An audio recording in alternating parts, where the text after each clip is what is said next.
Hello and welcome back to Link to the Cast, your weekly dose of video games and nerd culture ephemera, available everywhere good podcasts are sold. I'm your party host, Dave Ryan, and I'm joined by the usual cast of characters, reunited once again, the three of us. First, he's a platforming prodigy, Mark Robinson. Mark, how are you?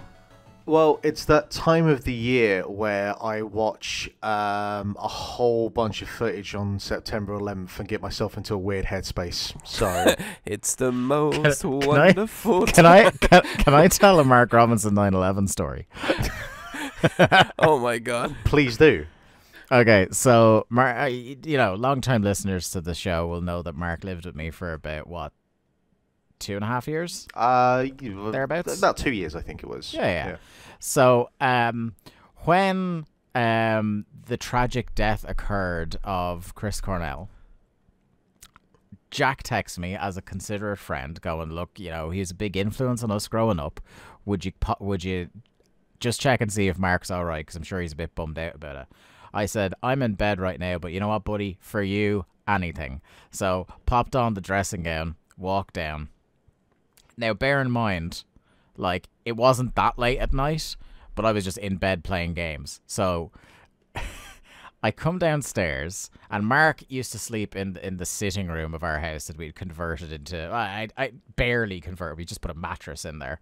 And I walked into the room to see how Mark was, and he was sitting in the dark, encased in blankets and a dressing gown or something with a hood anyway, illuminated only by the screen off his laptop, no lights on whatsoever.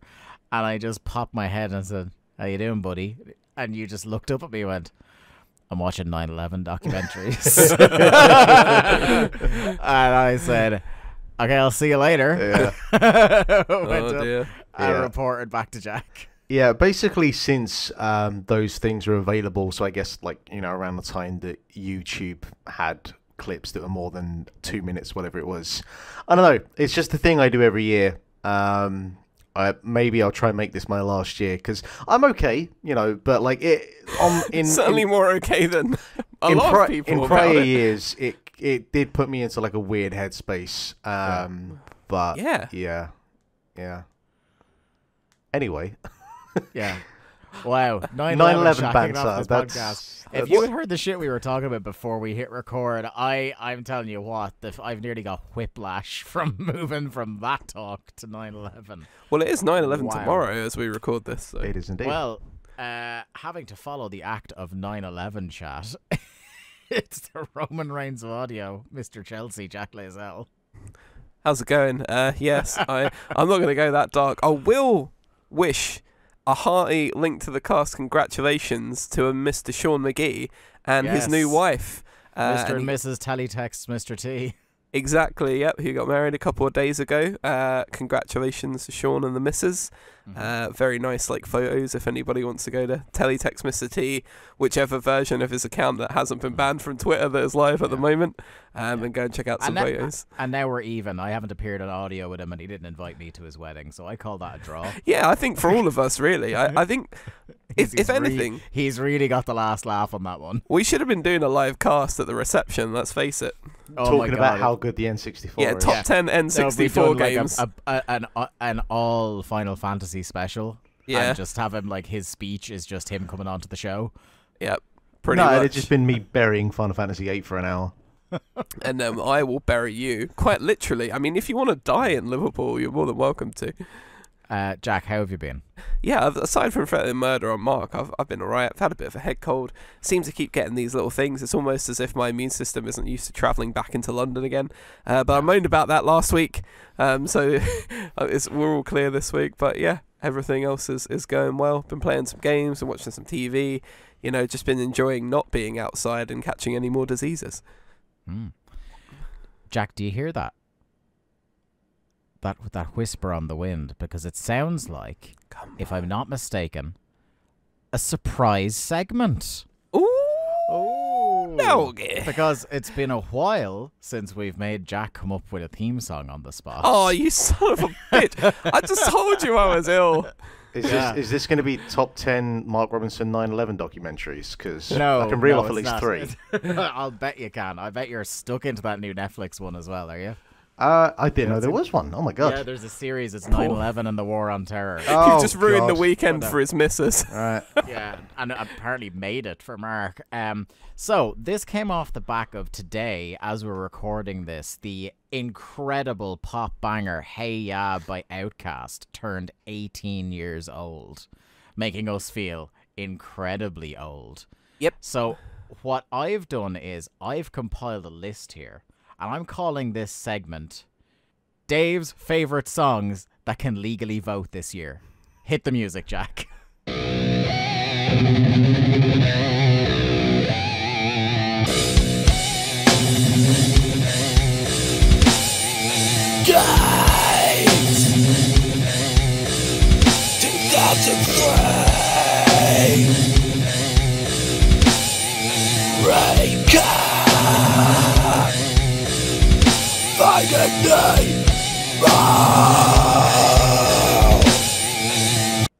That's all you're getting. Yeah. Thank you.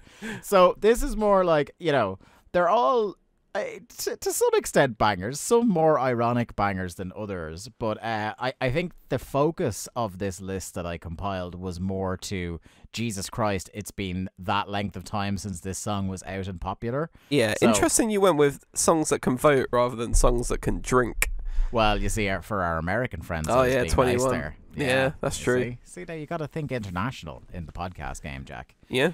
Think so- think globally, fuck locally. Yeah. So, songs that turned 18 years old this year. And by the way, guys, once I'm done with this list, feel free to add your own in if you remember, and to tweet us at linktothecast if you can think of any. So, turning 18 at some point in 2021. Just want to say, so this is 2003, right? Yes. But yes, Good that's math. when Hey Ya Good. came So- out. Sound Yes. math. So, I was basing it obviously- more just remembering where I was when Hey Ya came out more than anything else. So, you were probably obviously- sat having a dumb conversation like this with me on a Friday night. Probably so, yes. So obviously, number one, well, these are in no particular order, but the first one we'll mention is Hey Ya by Outkast. The album was Speaker Box and The Love Below, wasn't it? Yep. Yes. Yeah. Next up, Bring Me to Life, Evanescence turns 18 this Wow. year. Yeah. Wake me up inside. Also turning 18 this year, In the Club, 50 Cent. Go. Go. Go. Shorty. It's your Also- 18th birthday. Next up, massive tonal shift, Breathe by Blue Cantrell. Oh. Remember that song was everywhere? Yes. Yeah. 18 years old. Numb by Linkin Park, also 18. And it comes down numb. Yeah. What a tune. Yeah, Was we're that, actually- was that album only 2 years after? Wait, Hybrid Theory Yeah, was... it was like 2 years after Hybrid Theory. Goddamn. I'm 2001. actually enjoying the idea of just getting Jack to sing a little Oh bit. God, of I can't each sing. song. That's yeah. Well, That's you'd be part doing of the you're doing charm. great. Yeah. Next up, Molly's Chambers by Kings of Leon. Do you remember when Kings of Leon were great? Kings vintage FIFA 2004 soundtrack shit. You there. want it, she got it. Stacy's mom found Oh, his yes. brain, God. 18 She's got this it going year. on. She's all that Yeah. I've wanted, and I've waited for so long. Thanks, Shatner. That's what I was thinking. I can't sing that. It's too high, that song. There's a bunch of songs that were on infinite repeat on Kerrang back in the Yeah. day, and I remember Stacey's mum, but my head is thinking that song's a couple of years later. I don't recall it being as early as 2003. I but appreciate. I went to see a couple of years ago. A buddy of mine that Mark Dan, had a spare ticket for Bowling for Soup, and I was like, that sounds like a fun night to throw back to those days. Went in and they do a spiel about how everybody thinks we did this song, Stacey's Mom, but it was by our friends at Fountain of Wayne. But you know what? We're just gonna sing it anyway.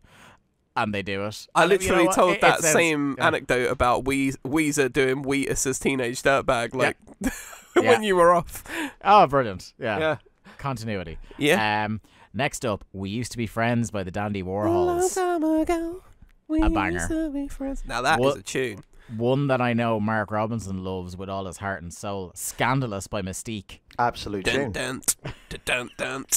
That beat goes hard, man. My times listening to Capital FM radio back in the day, "Scandalous" was a big old bop on there. That shit comes on, and I'm like fucking. I'm throwing it down, man. X gon' give it to you. DMX. Doesn't get any better than that, does it? Well, it might, because "Danger High Voltage" by Electric Six also came out that year. The song with the flashing boobies and codpiece. I guess we were all in the kind of garage rock craze at that point. That would have been up there. Yes. And Jack, thank you for the chance to make a segue. Speaking of body parts in a pop song, the "Cheeky" song by the Cheeky Girls was also... Jesus Christ. You missed... there's one song in 2003 that I think defines 2003. Is it "Are You Gonna Be My Girl" by Jet? Because that was 2003. Dun, dun. That feels a bit later than that as well. Like, I know Mike was saying that. No, it is obviously "Lose Yourself" by Eminem. I mean, like, you put that on and get yourself fucking G'd up. I want to. I've got three more here. Okay. Well, it's 2 acts, 3 songs. "Miss Independent" by Kelly Clarkson. Yeah, I see. But not when did "Since You've Been Gone" come out? That was it'd be after that was no, it was after. Was Miss it? Independent was her first single. Well, like her first. Oh, yeah. Huh. When did "Since You've Been Gone" come? Did that not come out in 2003? I think it was later. 2004. I remember watching her do that VMAs performance of "Since You've Been Gone" when I broke my leg, and I broke my leg in 2005.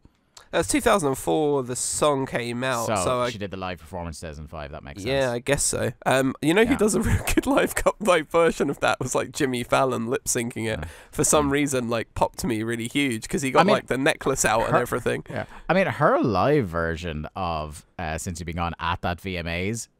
Fucking ripped, man. Guess what? She can sing like motherfucker. Pipes. Yeah. And then finally the 1-2 punch that will really hit home for us and how old we are. "Time Is Running Out" and "Hysteria" by Muse. Yes, that would have been 2003. Yep. Yeah, Absolution. What do you have there? I just want to contest that the actual the best song here, like objectively. Yeah, we mentioned Mystique from 2003 is in fact "Crack Addicts" by Limp Bizkit. Yeah. But I was actually going to put "Behind Blue Eyes" on the list because that was like, you put in best songs 2003, that was literally the first search result under rock. Jesus Christ. I was like, come on, rock had to have a better year than "Behind Blue Eyes." You've missed out. I mean, "Sound of the Underground" by Girls Aloud, R.I.P. Sarah Harding. There was a good bit of Girls Aloud in there. Yeah. All the Things She Said by Tattoo. Remember them? Sort of like weirdly androgynous Russian ladies who just came and disappeared forever. I do, yes. Yeah. There's one song on here that slaps so hard that I can't mention because he's a big old creep, but it's by R. Kelly. "Crazy in Love" by Beyonce, man. How are you not? Ooh. Yeah. "Crazy in Love" by Beyonce. There was like Britney Spears' "Me Against the Music" was that year. All I'm just thinking off the top of my head is that like most American rock music in 2003 must have been horrendous because we were coming out of that like post new grunge phase where it was like post new grunge. Because I'm pretty sure Puddle of Mud was like big at that point. Puddle of Mud were big. This was the year before American Idiot. Yes, it would have been. So American Idiot was 2004. By the way, "Rock Your Body" by Justin Timberlake. Oh no, actually, "Justified" the album came out in 2003. Was it? I thought it was 2002. Huh. The song came out in 2002. That was the album. That came out you in remember when like singles, built up the anticipation of an album when they used to be a thing. "Hail to the Thief" by Radiohead came out that year. Mm-hmm. Absolutely quality. What else have we got? "Permission to Darkness." The darkness took over our lives in 2003, guys. Darkness, yeah. Oh my god. I mean, you had "Get Your Hands Off My Woman." "I Believe in a Thing Called Love." "Growing on Me." Yeah. Great tune. I have one question. What is it? What year did "Scent Anger" come out? Because I don't think 2003. It was 2003. Yeah, it was. Yeah. One day maybe they'll remaster the album. No. But because I would be curious to listen to it remastered and see if it is still terrible. Because I'm sure it still is. It's the sounds that are the problem, though. The drum sound is horrendous. The songs are overly long. It's basically like, there's no guitar solos or any melody on the album. All the melody is... Just get Kirk back in, re-record some solos, redo the whole drums, cut the songs in half, you're sorted. Yeah, I think so. you know, you could just say, why don't you just do a good album instead? Yeah, you know, like although that does appear beyond their grasp. No, Noel Gallagher, they said to him about, you know, redoing all of the songs from Be Here Now. You know how they're like overproduced, ridiculously long pieces of shit as well. Indeed. Where you can sort of hear maybe there's a good song in there somewhere, but like it's way too long. It's like submerged under a ton of cocaine. Yeah, exactly. Yeah. Like, and in Instant Anger, it was submerged under a ton of just clunk. Just absolute horrible clunk. Like Some Kind of Monster is a great riff, like the dun dun dun dun dun. But that song's 8.5 minutes long, man. Like I don't need that. Give me that for 4 or 5 minutes, I'll take it on the chin. But Jesus Christ. Anyway, yeah, 2003. That's your 18. weekly music update. Yeah, well, I'll tell you what, we're also going to wrap up with, you know, while we're on this roll, speaking of things that turn 18 this year, I'm going to give you the top 10 grossing films of 2003 that all turn 18 this year. Oh, here's the thing. Can you describe the movie and then me and Mark have to guess it? Oh. This will not go well for me. Okay. You really put Dave on the spot here. No, yeah, I'm but trying to think. It's just a sentence about the movie. Just describe the movie. Okay. Number 10. Yep. What You Gonna Do? Bad Boys 2. Bad Boys 2. Yep. Number 9. Yep. Casket in one hand, machine gun in another. Oh. Terminator 3? Terminator 3, Rise of the Machines. Woo! Son of a bitch. Yeah. I only remember that because of the fucking Dan Reichert Jeff bit. Yeah. That's exactly why I thought you'd get it. Number 8, musical. Catherine Zeta-Jones, Renee Zellweger. Chicago, indeed. Oh, is that a draw or? we're working together. I didn't think we were keeping score. Yeah, we're working together. together. Shit already. Right. Everything's a fucking contest to me. Sorry. Yeah. Number 7. Yep. Christmas movie. Love Actually. No. Oh, another Christmas movie. Yeah. Elf. Nah, Elf. It is Elf. Man. Shit. Oh, you bastard. Number 6. Brian Cox. Just Brian Cox. Just Brian Cox. It's the best part of this movie. Troy? No. X-Men 2? Brian yes. I was about to say Brian Cox plays somebody from a protagonist's past. You seriously want to give... X-Men 2 is a good movie. Yeah, but he's the best part of it. Yeah, but for fuck's sake, man. Like, anything from that. Oh, wow. Sounds like somebody's a bit jealous that Mark got it first. I am actually furious, to be honest, when you said Brian Cox and like best part of the film, I immediately went to Super Troopers, but anyway. Yeah, so did I in my head. That's why it ruined it But it's for like, me. there's no way that's one of the highest grossing films of 2003. I think that was 2001. I'm going to start, now that we're in the top 5, I'm going to start giving grosses as well. So number 5, $242.8 million at the box office. It is a religious comedy starring one of the biggest movie stars of Bruce the 90s. Almighty. It is Bruce Almighty, my friend. Yep. Number 4, $249.4 million Of for your pounds. a movie that would sweep the Oscars next year 2003. with, I believe, 11 wins. Jesus. Oscar trivia knowledge is like one of my weakest points. Oh, I don't it's give a shit about I'm them. pretty sure Is it the Last Rings movie? it is. It's Return of the King. Yeah, that's the only other thing I could think of. The total gross worldwide, by the way, was 377 million. Domestic gross of 289.5 for this one. Incredible that this finished above Return of the King. Let's just say a movie that is a very topical sequel to something that we saw this week re-emerge into the discourse with a trailer. Oh, Matrix Revolutions? Reloaded? It's Matrix Reloaded. Okay. They both came out that year, but course they did, famously yes. Revolutions absolutely tanked at the box office because they released them 6 months after one another. Yeah, and nothing it to didn't do with help the that they fact- were both shit. There you Yeah. go, Jack. Apart from that one scene on the freeway with the dudes with the dreadlocks is rad. The thing is, like, there's some good shit in 2, but the connective tissue of it is terrible.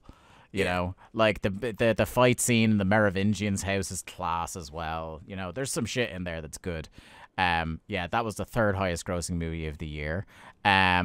Number 2 of the year, a movie based on a roller coaster or theme park ride. What? Oh, is it The Mummy? Nope. No, that was like 99, I think. Yeah, that was earlier than that. I was just thinking of like it might have been earlier. roller coasters in Universal Studios. Universal Studios. Is it Universal Studios? It is Disney. Oh, it's Disney. Oh, Pirates of the Caribbean. Yeah, Pirates of the Caribbean, I literally Curse of the was Black like, Pearl. you bastard. I was like a second away from that. Son of a bitch.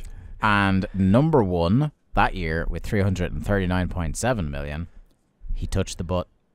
Finding Nemo. Yeah. He touched the butt. Yeah. A decisive win for Finding Nemo that year. So I feel incredibly old after that impromptu And he segment. will be my squishy, and I will call him my squishy. Okay, with that out of the way. We have all faded into dust. Yeah. So, yeah, oil up the joints there, lads. And what have we been watching? Mark, you don't seem to have anything on the schedule. I already told you, 9/11 documentaries. Yeah, 9/11 documentaries. Let's not apart cover from, like, those. The Falling Man, very good, but also very depressing. Yeah, let's skip right past that. Save us, Jack. Jesus Christ. Just look at any opportunity. Oh, boy. Yeah, so I've now finished up Rick and Morty season 5. I wonder, does Mark have the balls to just title this episode 9/11? Only 750 odd episodes to go. And yeah. Anyway. Yeah. Did I don't think I ever told you that week. I don't think I ever told you, Dave. Like back when we were in a band, one of the things that I wanted to do is I wanted to have an album and track number 9 be called 11. That was my clever little thing that I was going to do. And I'm kind of glad that it never happened. Mark, I love you to death, right? Oh, I'm the worst. But you fucking suck, man. I am the worst. Do you know what? I thought... Just a horrendous piece of shit. In terms of like overly panicky reactions to terrorism, I thought you were going to admit that you wanted to call a song Stockwell Syndrome after the Charleston Menace. No, but I'm sure some fucker out there has done that. The only thing that makes me comfortable sharing with you that I hate 2000 and whatever you that had that idea is that I know the only person that hates that version of you more than me is you. Hi. Good company. Oh, God. Yeah, so Rick and Morty, Jack, please. Yeah, Jesus Christ. So Rick and Morty season 5. I don't know. Have you guys seen any of it before? I'd say. Yeah, I'm still on season 4. I think. Well, see, the thing is, I'll come into like the room usually actually after we do the podcast, and Maria's got some random episode of Rick and Morty on, and I can't tell at this point what is season 4 and season 5 because they all just kind of blur into one for me. So maybe I have, but I have no idea. Yeah. It's so Rick and Morty season 5. Like, so they signed this massive deal a few years ago, like 100 episodes or something. Yeah, exactly, to make 100 episodes, which is essentially 10 seasons of Rick and Morty. And when I heard that, I was like, I was happy that, you know, like, okay, good. Well, I like Dan Harmon and I like Justin Roiland, and they've both got a job and lots of money, and that's good for them. But I can't help but feel like, do we really need that much Rick and Morty? Because I love Rick and Morty, and I feel like it might just turn into one of those shows, do you know what I mean, that just goes on like way beyond its sell-by date. They're just doing it because they have to do it. Yeah, because they've got a commitment or whatever. Like, I mean, The Simpsons or whatever that's been going for ages. Like, Family Guy is still running, and I don't know who's watching it. South Park, a show that I used to love, is still running, and I don't watch it anymore. I kind of didn't want Rick and Morty to turn into something like that.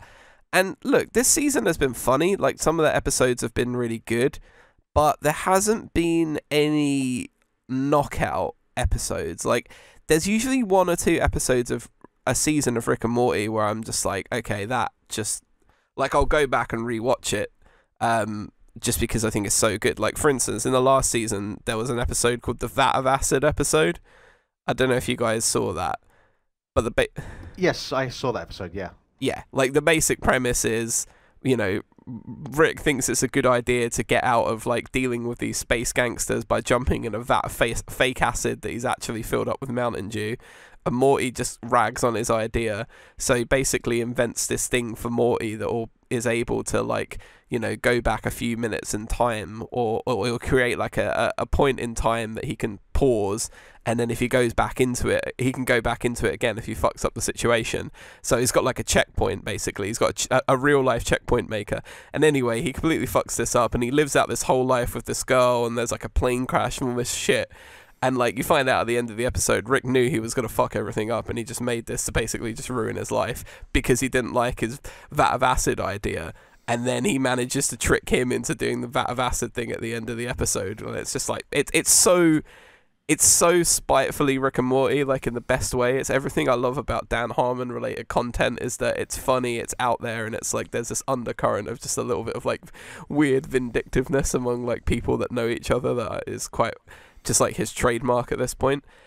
But in this series, there just wasn't any episode that kind of had that strength. And like the last two episodes, they kind of followed up with a storyline thread that they buried in like season 3 episode 7, I think, and then came back to it. And like, so the last sort of 10 minutes of the last episode was really interesting, but I kind of like those standalone episodes that you know make me want to go back and watch it again. Like, you know, the episode where they're shot in the house and all of the imposters start showing up, like how brilliant that is. Or you know, the episode of Mr. Meeseeks, which is fucking hilarious, and things like the first interdimensional cable.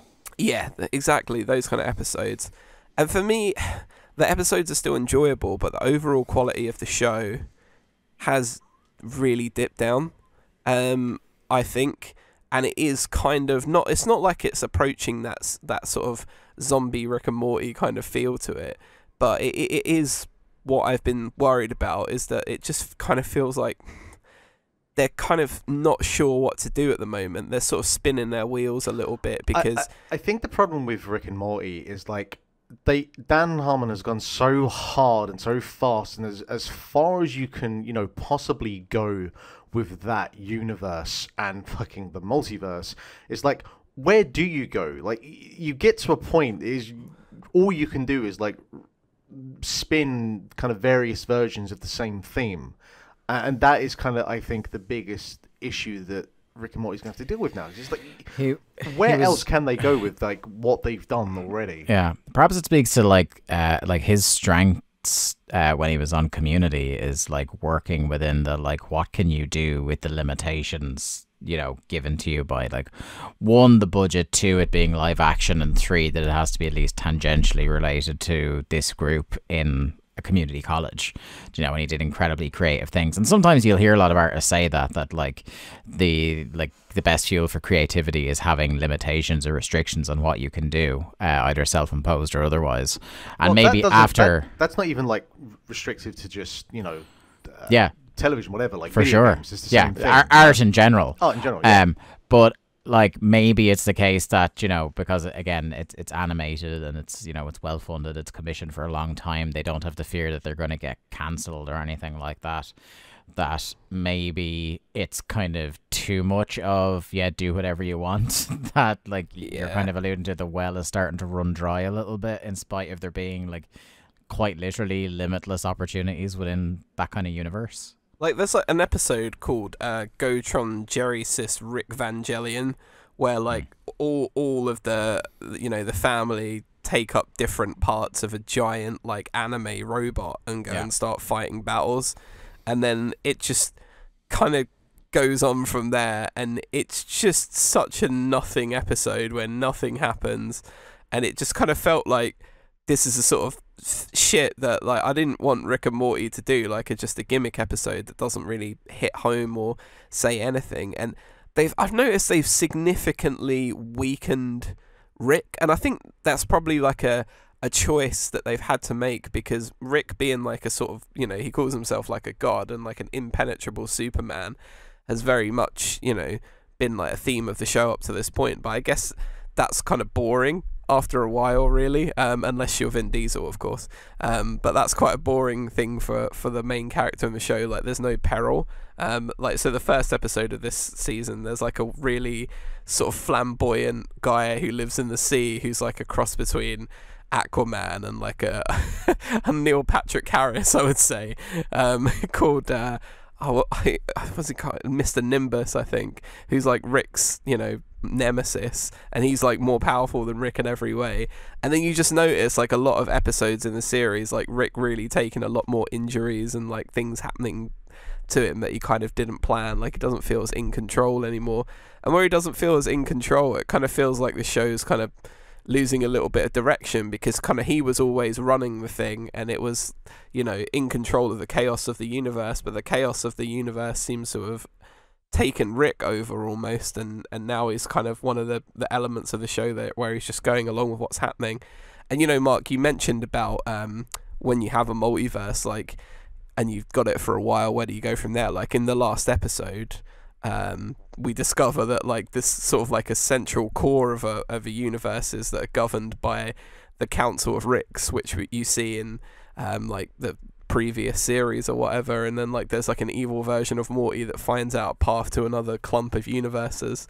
So they come from like a stack of universes into another set of universes. So yeah, it is very now they're like, okay, well, we're going beyond the multiverse into like multiple multiverses you see at the end of the episode. So yeah, I guess that's kind of where the future of the show is, but it just feels like it's lost a bit of its punch. I don't know if people will agree with me. Tweet me if you liked this season and what you liked about it, at Jack Lazel, and we'll have a chat about it. But yeah, I just feel like it's kind of lost a little bit of its magic, and it's a shame because I love Rick and Morty. Despite like the fandom and the things about it, they're horrible. The actual show itself has always been of a pretty high standard, but I kind of feel like it's losing a bit of its edge, and I don't want it to, because it's one of the few good things on TV, I would say. I have a couple of things added to the heat here. The first, which I'm sure we've all seen, is the trailer for The Matrix Resurrections, which kind of dropped this week. I'm surprised it's actually still coming out this year, because in my head, all games and all all movies and all music has been delayed until 2022, because that just seems like the way things are going. So this movie is still coming out in December. It's like November, December is going to be fucking packed at the cinemas. But we got the trailer anyway, and it's an interesting one because, well, firstly, one of the things I really like about it is, thankfully, over the years, the Wachowskis have decided to abandon this idea they had after the two sequels came out, where when they released it on DVD and on streaming services, everything in the sequels that took place in The Matrix had this green hue that really washed the color out of it. I remember the first time I saw it online thinking, what the fuck? Like, I definitely remember this being more colorful when I watched it in a cinema, and only finding out in the last couple of years that, yes, they had actually color graded the thing in post after theatrical release. They then kind of, I think the only way you can get it now is if you can find a copy of the original theatrical cut, like by dubious methods, or if you get the Ultra HD re-release from, I think it was 2018 when I was looking it up. That's where the original color grading is. So this is a much more vibrant and much more colorful movie, which I really like, because I really think something like this should be. I think rather than, differentiate between the green and the blue hues based on where you were, it should be like a very colorful, vibrant, idealist utopia inside the Matrix, and then outside is where you want the washed, drab kind of like reality, the real world. It's weird. Like, the content of the trailer is really weird. I like that it definitely has the vibe of, like, I don't think what they're putting the story across as in the trailer has much to do with what the actual movie will be about. Like, that was the whole thing about if you remember, the hype going into the original in 99 was all about how, like, no one knew what the fuck this Matrix shit was until it was already out in the cinemas, and then it was tough for people to come out of a cinema and try and explain it to one another. So it has a bit of that going on, where there's the idea that, like, okay, well, Neo appears to be alive. He appears to be in therapy with Neil Patrick Harris. He appears to not remember anything that happened. And then in the trailer, you see him run into Carrie-Anne Moss, and they don't seem to know each other. And then there's kind of a, do I know you from somewhere sort of thing?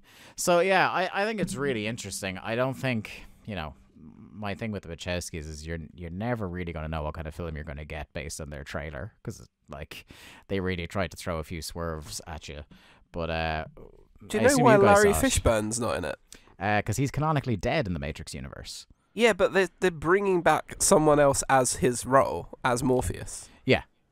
So presumably it's like, so you know the way to get into like Matrix lore, you know the way there's like the Please cycle don't. of We the don't have one enough that time. like, but yeah, I'm not gonna, but like basically, like, to cut a very long story short, Keanu Reeves was the 6th version of the one.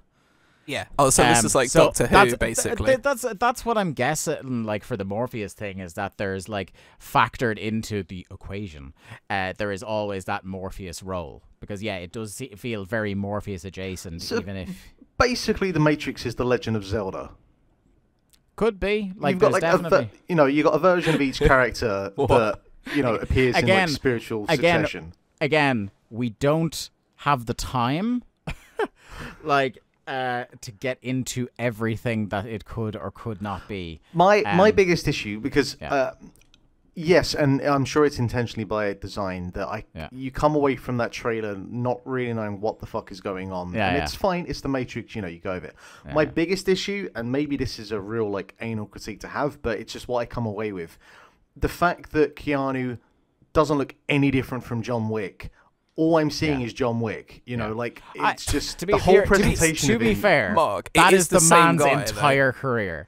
That is, Keanu Reeves is always Keanu Reeves, and he just happens to look like what Keanu Reeves looks like. I get that. Have you I get ever that. seen a movie with a radical Keanu Reeves? Like, oh, he disappeared into that role. I forgot it was Keanu Reeves. No, you fucking haven't, because he's hired to be Keanu Reeves in movies. It might be a stretch to say Bill and Ted. Yes, yes, it is a fucking stretch. It It's just looks like young Keanu Reeves. unless when you watch Bill and Ted, you were accidentally facing the wrong direction. It goes, God, he sure looks like the door to my sitting room in this movie. Look, What the fuck? That's the most quintessential Keanu Reeves performance. This is just my opinion, but I stand by it that all I saw was just John Wick. I'm not saying that he had to cut his hair, because I'm sure he likes having his long black locks, and I'm not going to take that away from him. But yeah, that was my big takeaway. I mean, other I than, guess I don't know also what the you fuck's have going that, on. like, it is going to resemble John Wick in some ways. Like, one, like I said, because that's just what he looks like now, and two, because this was the movie where he was doing the gunplay and the kung fu already. Do you know what I mean? So there is definitely going to be. It's going to be interesting to see how like the younger generation, and now like the social media generation, like I've seen so many memes clowning on on stuff from the trailer, like not even making fun of the trailer, but just like turning stuff into memes. It's going to be interesting to see how because it was such a paradigm shift for the genre of sci-fi in '99. Like, so much shit has ripped off the Matrix since, and even if you look into the backstory of that movie, Matrix itself rips off a handful of things as well. It's going to be a really interesting one, and it just feels like that kind of like it's going to be the week that comes out. I just don't think it's healthy to log into Twitter, because there are just going to be takes as far as the eye can see. When is it ever healthy? Each more tedious than the last. That's a fair point from Mark. Yeah, It's fair. never healthy to live Yeah. on Twitter. A much I- fairer point than he doesn't look like Keanu Reeves in Bill and Ted, I will say. I'm just hoping that Yes. this also doesn't lead to like a resurgence into like the red pilled fucking. Oh, I mean, right-wing that whole community. thing is going to go by itself anyway. that's the dude. that's the like, poster, just isn't gonna- it? It's just the two pills. That's It just going to is. do what it's going to do. Yeah, Oh, yeah. by the way, as well, I know it's been remarked upon by everybody who saw the trailer, but an awesome remix of White Rabbit for the trailer. And they didn't just get like a moody cover of it. I didn't enjoy it, but I think it's also because that whole taking an older song and modernizing it and doing whatever, I'm kind of done with it. Yeah, but like I will take a remix all day long over the somber cover. Like the ones that like Giant Bomb were keeping a counter of that E3. I I'll guess. Yeah, like it's a slow down, and it works. Like it's not one that's just thrown in Suicide Squad style because hey, it's a movie. It's like Follow the White Rabbit is like a thing. Well, in yeah, the I think Matrix. maybe my other issue is it kind of follows the sort of Zack Snyder mantra of like take a song that has lyrics that are as literal as you can get to like what's going on. Yeah, I'm guessing of the three of us, I've kind of come away like the least impressed. Yeah. But also, I think I'm always going to be the high man on Matrix stuff. Like the first no, but one is, I fucking love the original. I saw it. Great movie. It's I one of saw my the favorite original. movies. I saw the original in the cinema. I want to Yeah. say a year or two ago, and just seeing that again, because the thing with a film like that, you know, a film that is held up to such high regard, and as you mentioned, you know, it did completely like radicalize the genre, is you can put it on such a pedestal that you completely forget about the faults that it has. Or, you know, with a film like that, obviously, you know how visually spectacular it is, that maybe it doesn't hold up. But the film, like, fucking on a visual level, there's really like does I think hold we up. talked about it at the time because I saw one of those screenings as well. I think it's like there's 2 effects shots I counted that. There's one green screen with there's with the one where Trinity. she dives through the window, Yes, and that there's one. the one where he bounces into the concrete. Those 2 don't look great, but otherwise it's an unbelievable film. Something I didn't find out till recently until I was watching I Love the Mr. Sunday Movies YouTube channel, and they were doing a recap of the trilogy leading up to this trailer announcement, and they were talking about how, you know, in the program scene with the woman with the red dress, Yes. where they're walking around, did you know every single extra in that is a twin? That's I weird. did not. No. Yeah. So they just got a bunch of twins to like walk through the background. Of the shot. Because the idea, obviously, like if you're gonna like just program a small simulation, you're not gonna program each and every individual person. Much like video game crowds, you're gonna double up on sprites and stuff. Yeah. Oh, I just fucking 20 years later, and I'm still like, whoa. Did you know not until January of 2021 did they release an unreleased cold open version of The Office where Jim tries to convince Dwight that he's in the Matrix and actually hires a couple of sets of twins to walk past in the office to freak him out. Yeah. And it turns out the security guard is he's not playing Morpheus, he's playing Dorpheus. Well, yeah, I would say go on, yeah. So I was going to say, the one thing I guess going in is that unlike the sequels where you went in with a high level of expectation, I'm going in this to a relatively low level of expectation. Can I just put some respect on the Animatrix for a second? Because the Animatrix ruled. I've never seen it. Oh, it's good. And you know what was great about it that really like it set that level of expectation sky fucking high for the sequels is that MTV started showing individual like the individual shorts from the Animatrix in the weeks leading up to Reloaded coming out, I think it was. And it was awesome. Yeah, there's some really good shorts in there, like Final Flight of the Osiris. And I would imagine it works just in the pure principle that the Matrix is basically anime but live action, and not just in terms of like, well, actually, it's very much in terms of its concepts and its philosophy. It's all fucking, you know, anime.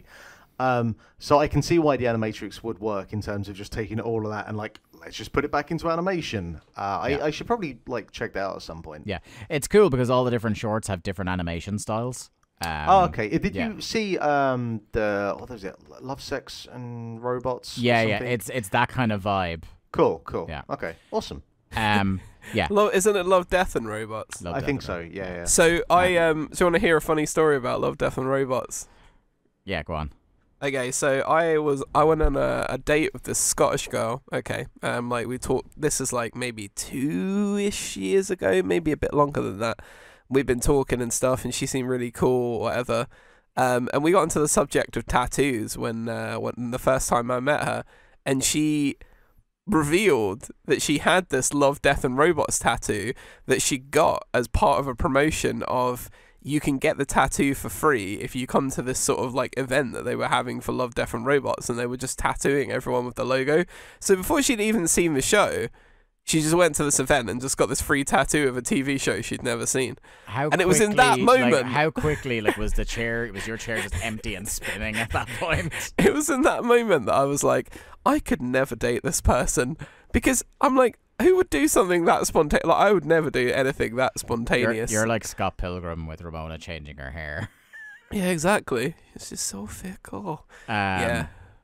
I mean, I can understand one thing. Sorry, I have to stick on this point now. I love this delayed penny drop. All right, I can understand if it's, you know, she's decided to tattoo half a face. Fair enough. But if it's like an inconspicuous little logo, it doesn't have to be one or the other. Well, it just because, you know, one is clear. Like, you know, I would probably, if it was something and it's like a little inconspicuous tattoo on my arm or whatever, I would probably get that. All your tattoos have some sort of something like behind them. Like, she'd never seen this show. Your never forget tattoo. I mean, I mean, I have Your a fucking thin blue line tattoo. I have a Chinese symbol that I got when I was 17 that is love in Chinese that I got because it means jet fuel can't melt steel beams. I was being an absolute bitch at the time. That's way worse than whatever she got. It definitely means water cooler in Chinese. I've looked it up. But yeah, it's actually a QR code. Yeah, so Look, there's no joke about that tattoo you could tell me that I haven't already heard in the last 17 years. I'll give it a go. It looks like a penis. Anyway, no, it doesn't really. I can't even remember what it looks like. So like it's like a heart, an X, and a robot head, and she just pulled back her sleeve to reveal this heart, X, and robot head tattoo. She's like, "Do you know what this is?" And I'm just looking at it like, because I didn't even remember Love, Death, and Robots. Like, it didn't even like register on my radar, and I'm just like, I'm sorry, I really don't. And she's like, "Oh yeah, it's Love, Death, and Robots. I got it because of this thing, and they did it. It was free." I'm like, I literally, there are things that are out there that are free right now that I don't want. Like, if I walked up to Mark and asked him to kick me in the balls, that would be free, but I don't want it. So yeah, strange.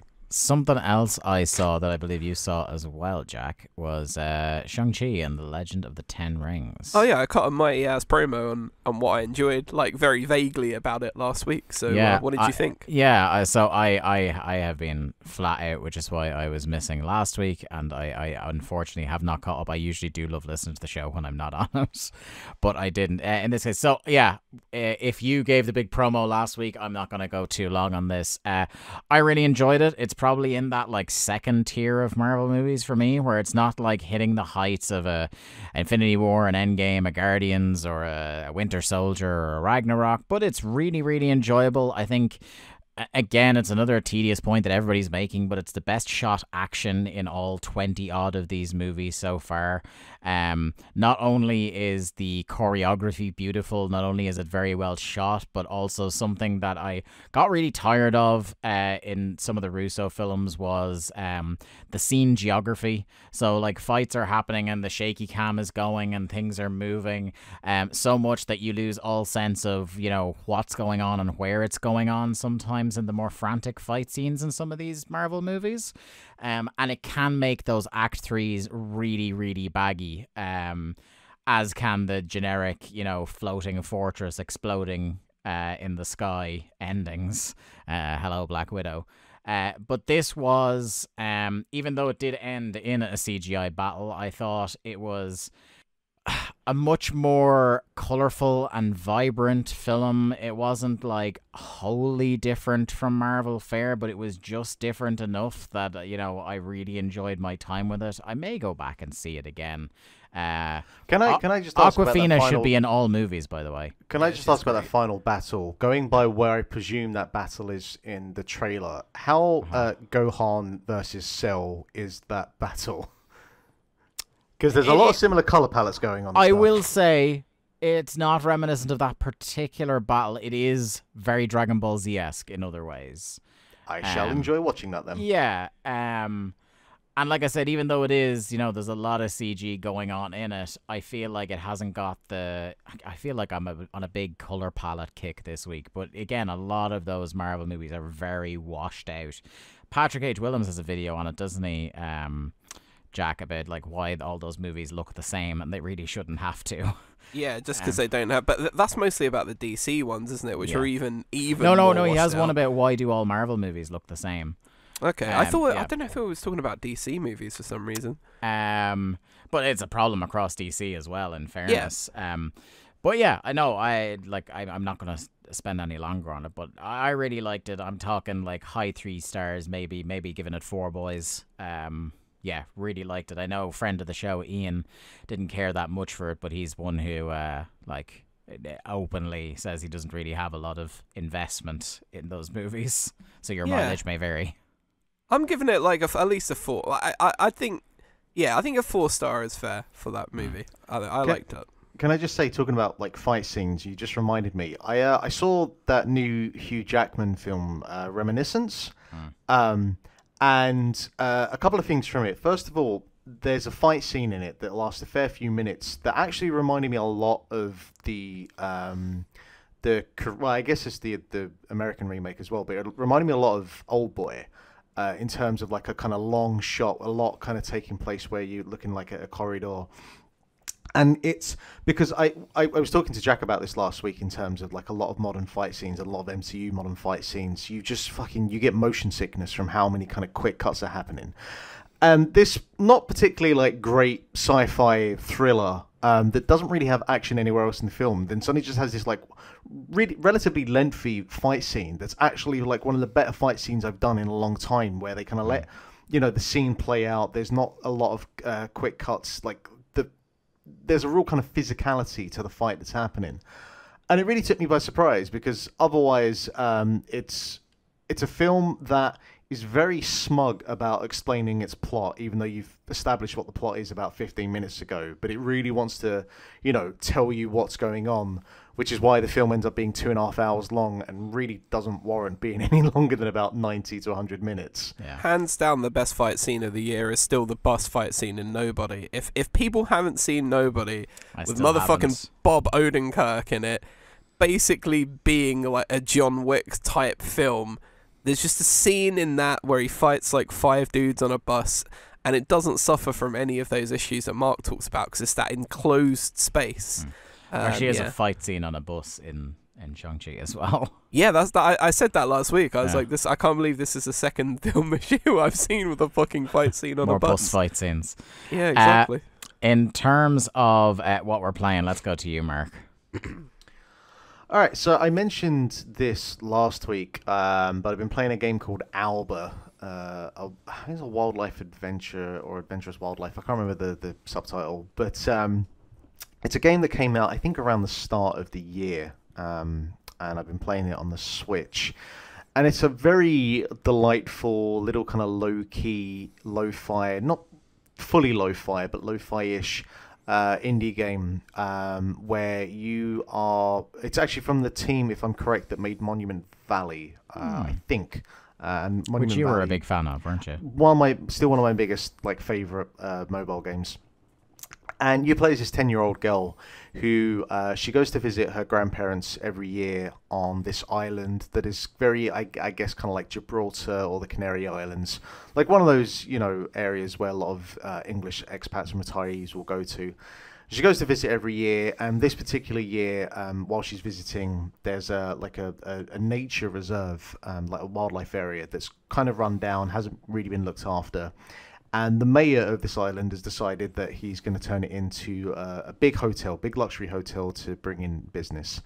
And she's obviously furious about this, and her and her friend kind of go off and they want to get like a bunch of signatures from the local residents. So she's doing all these kind of tiny little tasks. She helps like the vet out with this like sludge that's poisoning the local wildlife. She's taking photographs of all the different animals. And there are like signs with different animals, and you have to like match the picture with the broken picture to fix it. And just all these kind of little things, cleaning up rubbish, very kind of like low key, low scale in terms of what the stakes are. But sometimes it's nice to have a game like that, and it's been nice to just kind of play and pick up and play on the Switch. Like nothing that I'm probably going to be thinking about at the end of the year, but I'm having a very pleasant time with it, and it's nice to do a little bit for the environment, even if it's through the form of an in-game experience. But it's quite pleasant. I'm having a fun time with it, so that's good fun.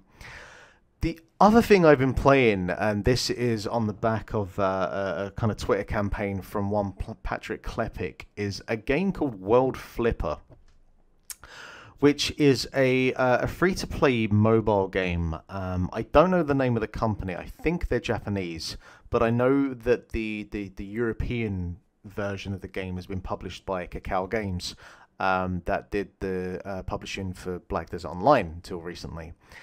And it is a free-to-play mobile game that uses a pinball mechanic-like system.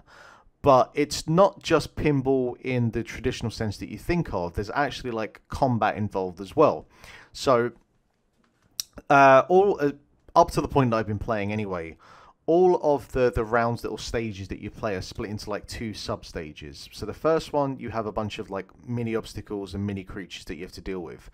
There's only one button. You just tap the screen and that's your flippers that will obviously do their job.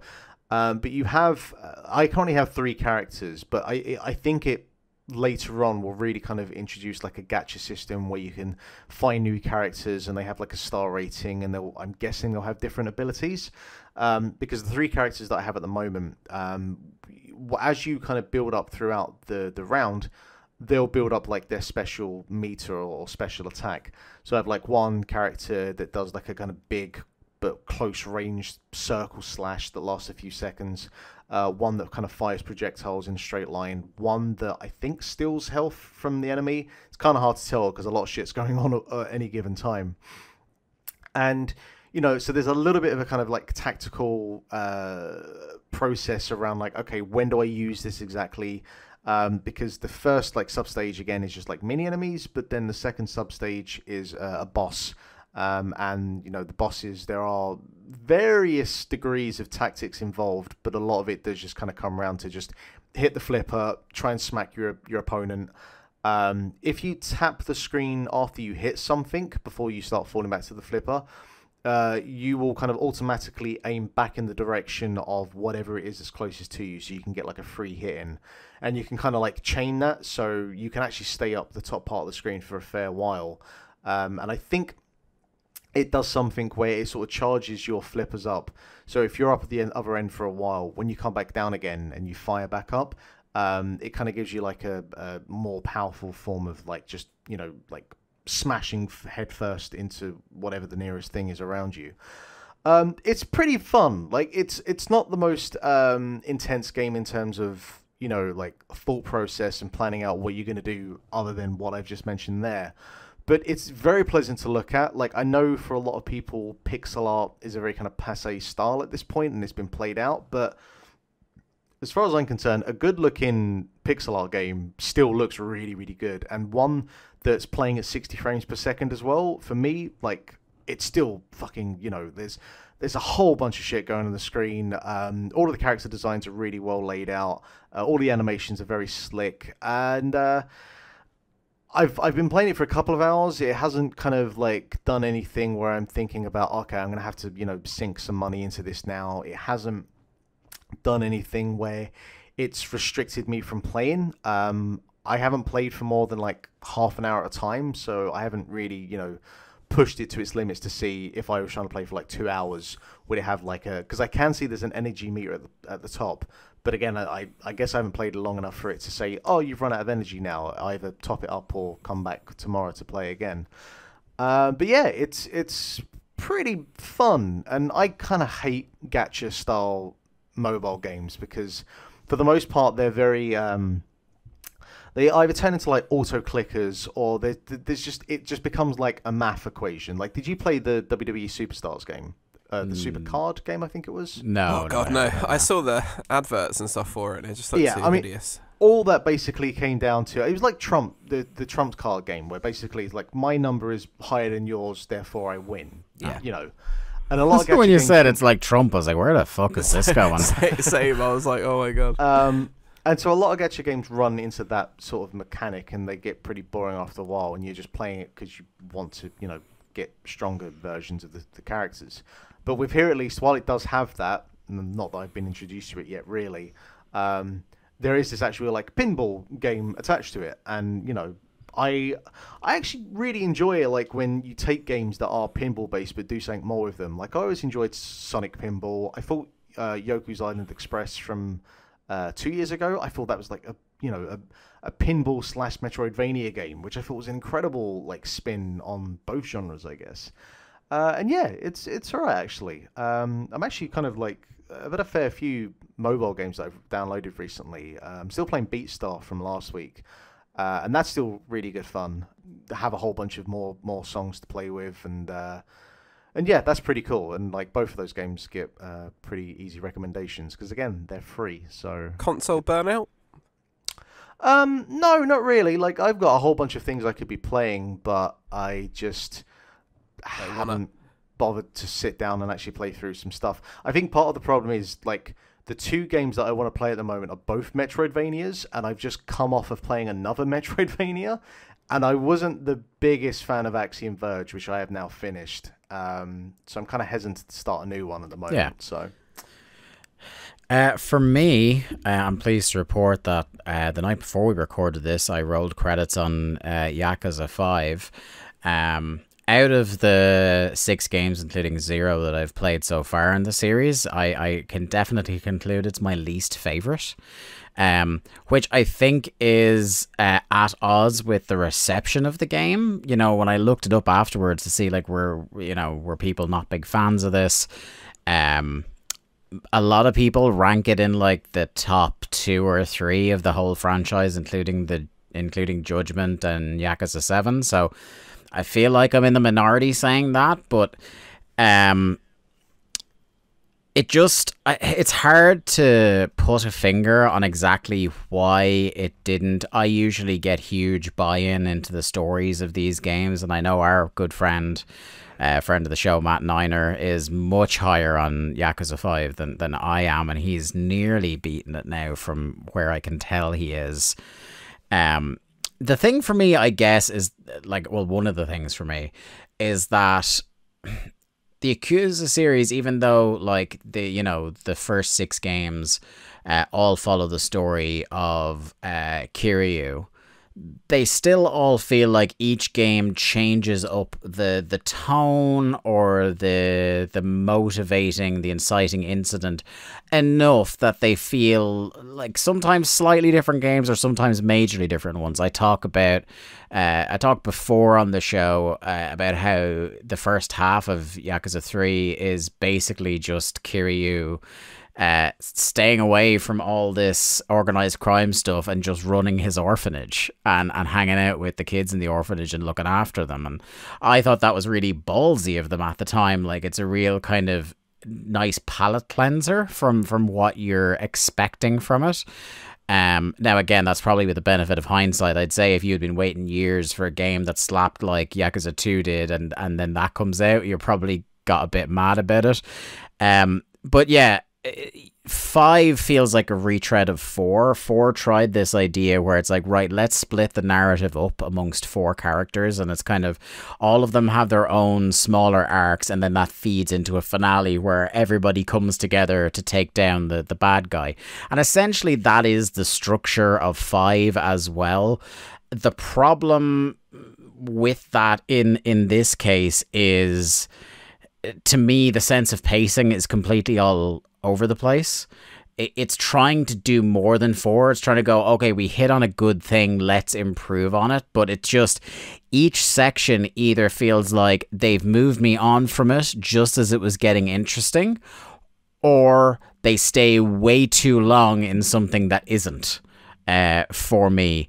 The section with Saejima is mainly spent like up in a rural mountain village in a blizzard, and you're doing loads of hunting side games that really feel like the game is just trying to get you to waste time before you come back to where shit is happening in the game, you know what I mean?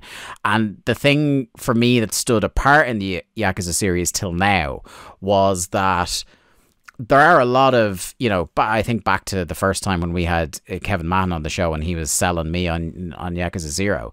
And the game is characterized by how many, like, complete left turns you can take down different avenues of side quests and be gone for absolutely hours, building a karaoke club, doing fishing, doing a baseball management sim, shit like that. But the thing about it was, it never wasted your time if you just wanted the critical path. That stuff was kind of, oh, here it is. You might get like 5 minutes trying it out, and then you're told you can come back to this later if you want, and then you never have to do it again. That hunting section, you are forced to be there for a few hours of the game. You're not hunting for a few hours, but you're forced through that part of the game where you're up in that area, leading to you going on, like, I think it's maybe 3 hunting expeditions. It's just tedious, and it feels like we just need to kill time at this part of the game because we need to give you equal time with this character as we did with the others, but there are less ideas. The one time where they really try to use a different character arc to completely change up the type of game you're playing is with Haruka, who is like, she is a major character going way back in the series, and she was one of the kids at Kiryu's orphanage, and her arc is she's a teenager now, and she's trying to become an idol and use the money from that to support the other kids in the orphanage. And that's a cool idea. And it becomes like a rhythm game, you know, where you're practicing your routines and then you're doing your routines at live concerts and trying to build up a fan base. And that idea, you know, it's a welcome break at first, but again, it's way, way, way too long. And there's way too much of, okay, we don't want you to go to the next stage of the competition yet, so we're going to distract you by faffing you about for a while here. And even I guess the nature of doing like a fairly realistic portrayal of what it takes to become an idol in Japan is the kind of story that appeals to a niche within a niche. And I'm not sure what the overlap between, you know, hard-boiled Japanese crime syndicate game players and, you know, Japanese idol fans is, but I can't imagine it's that huge, you know. Yeah, I will say, like, as with all these games, I think it does end well. Their finales really are these epic, long crescendos, massive final battles on a preposterous scale. I know Mark will pop huge for the fact that a large element of the finale of this game involves you quite literally main eventing the Tokyo Dome. Mark just sprung into life there. No, because is Yakuza 5 the one that has the New Japan wrestlers in it then? No, that's 6. Oh, really? Yeah, 6 and 2. So 2, Yakuza 2 has like Keiji Muto and a few others in it, and then 6 is the one that has the modern New Japan wrestlers, like Okada. Yeah, in that it. makes sense. So 5, so there's 2 of like fucking Ricky Choshi yes, then, and yes, yeah, right, okay. yes. I think I have those screenshots on Twitter. I'll send them to you if you haven't seen them. But the main event of this, like Haruka's big concert, is in the Japan Dome, which has a very familiar eggshell shape. And also, like, while her concert is going on, one of the other characters is having his final boss fight up in the rafters during it. So you are main eventing the Tokyo Dome, which got a little wry smile out of me. And it does, like, you know, it ends well enough that it's not like I don't want to go straight into 6. I'm chomping at the bit to go into 6. So, you know, it does that job. But I was just kind of wholly disappointed that, you know, some things it swings for and misses on, and then some things feel like they're just retreading other games. So I was just kind of a little bit disappointed. It is a pretty decent port, like, you know, the kind of HD polish they put on it. All 3 of them, they did a pretty reasonable job on in that remastered collection. Was Yakuza 5, was that like PS3 that 360 that was the last PS3 360 era one, right? Okay, and then 0 was the first of the PS4, but Yakuza 0 was the first one that like had a proper big ass release in the West. The other game I've been playing, which may be more up Mark Strasse, and I must confess, I must apologize to this game. This game is called Blossom Tales: The Sleeping King, and this came out a few years ago. And I remember downloading it because, like, I saw the trailer and I was like, "Oh, this looks like a 2D Zelda game." And I want to play a 2D Zelda game right about now. It came out in 2017, so it was like right when the Switch came out, and it came out on Switch, and I was like, yes, perfect, because they're not giving me the old 2D Zelda games on my Switch just yet. So let's download this. I downloaded it, and I overlooked it at the time because it very much, kind of in a way, now I'm going to win you back over with this, Mark, so don't be turned up by this immediately. I've already played this game. Yeah, so kind of like Axiom Verge, it wears its influences on its sleeve really up front. Probably, like, of the type of 2D top-down Zelda-like games that I've played, I think Blossom Tales is guilty of that more than any other that I've played. Do you know what it is? Like, it overdoes it right up top, because I think it does, as you'll know now that I know you've played the game through, like, it does do its own twists, and it does, like, have its own ideas while being a love letter to those games. But it's really heavy on this is Link to the Past, straight away up top, like down to the layout of the castle in the middle and the village and things like that. And that's why I just left it in 2017. But, I keep seeing people occasionally mention it on Twitter going, that actually was a much better game than people give it credit for. So it's like, look, I still have the purchase. I'll reinstall it, see what it's like. One thing I really like about the narrative device of it is it reminded me very much of The Princess Bride, where it's like the narrator is the grandfather telling the kids the story of the game. And you get these like nice little notes, like when your character dies, it's like, oh no, sorry, I forgot. That's not how it goes. It went like this. Oh yes, I do remember that. Yeah. So I thought that was cute. I liked that. Loosely the story involves you going to these dungeons to get ingredients to wake the sleeping king. I think like Link to the Past and like a lot of games from that era, it's beautifully colored. The music isn't as memorable as a Zelda game, obviously, but it's charming enough. It's there. It's only when you get into the first dungeon where it starts to reveal that it's got depth and it's not just, we're just doing a bad cover version of Link to the Past, because you kind of get to where you think the dungeon ends, and that's only just the mid-boss. And then the dungeon just keeps going, and it keeps adding things, different types of puzzles, different types of mechanics within that first dungeon. And that's where I was like, okay, this has got something. This is interesting to me. This is kind of, bringing me in now. I think the variety of enemy in it is really good. In as much as kind of, not to the same extent as Doom 2016, but definitely there are a lot of enemies that require the multitude of different weapons you get throughout this game and make you think strategically about it. You can't just like hack everything with a sword or fuck a bomb over everything. There are certain weapons that will work better with certain things, or at least work quicker with certain things. So it does encourage you to kind of go into that loadout a bit more, rather than, like some of the Zelda games, you'll just stick with the one or two weapons that seem to work for you in most situations that don't involve complicated traversal. I like that they took Link Between Worlds idea of, instead of giving you like a quantity of bombs or dust, the magic dust or whatever like that, it's a cooldown meter. I like that. I think that's much better, rather than me going, fuck, I'm out of bombs, I have to go back. The fact that it'll recharge after a couple of seconds still puts a limit on it, that you're not throwing bombs around for sport, but at least... That would have been taken from Link Between Worlds. Yes, that's what I was saying, correct. Yeah. That's what I was saying, yeah. So, and I think that was one of the better innovations of Link Between Worlds, to do that, because like I think it's one of those things that that type of game should have evolved past by now.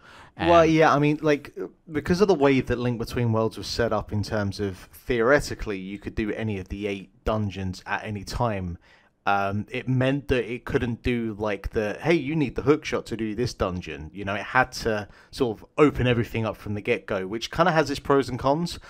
And while I don't think all of it was like perfectly executed with Link Between Worlds, I like the fact that it went and did that. Yeah. Which is not the game we're talking about, but yeah. But a similar kind of thing.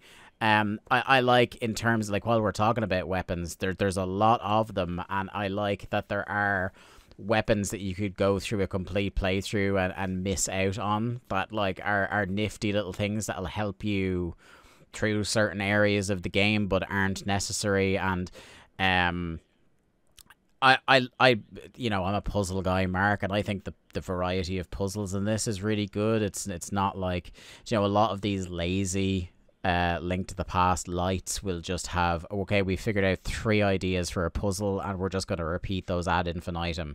Like, I'm on the last dungeon at the moment, really near the end of the last dungeon, and I don't think any single puzzle mechanic, and there are many in this game, have outstayed their welcome for me. there's very little hand holding in the game. Like, pretty much once you're set off from the castle the first time, you get a vague idea that you're supposed to be heading in a certain direction. Like, they tell you the name of the area you're supposed to go in. And apart from like a little like the kind of the segment of the map you're supposed to go to for the next level glows, but the rest of the world is kind of, fuck you, figure it out. You know what I mean? And all the puzzle mechanics are very much, fuck you, figure it out. There have been a couple where I've really just been stood looking in the room for a couple minutes going, what the fuck am I supposed to do here?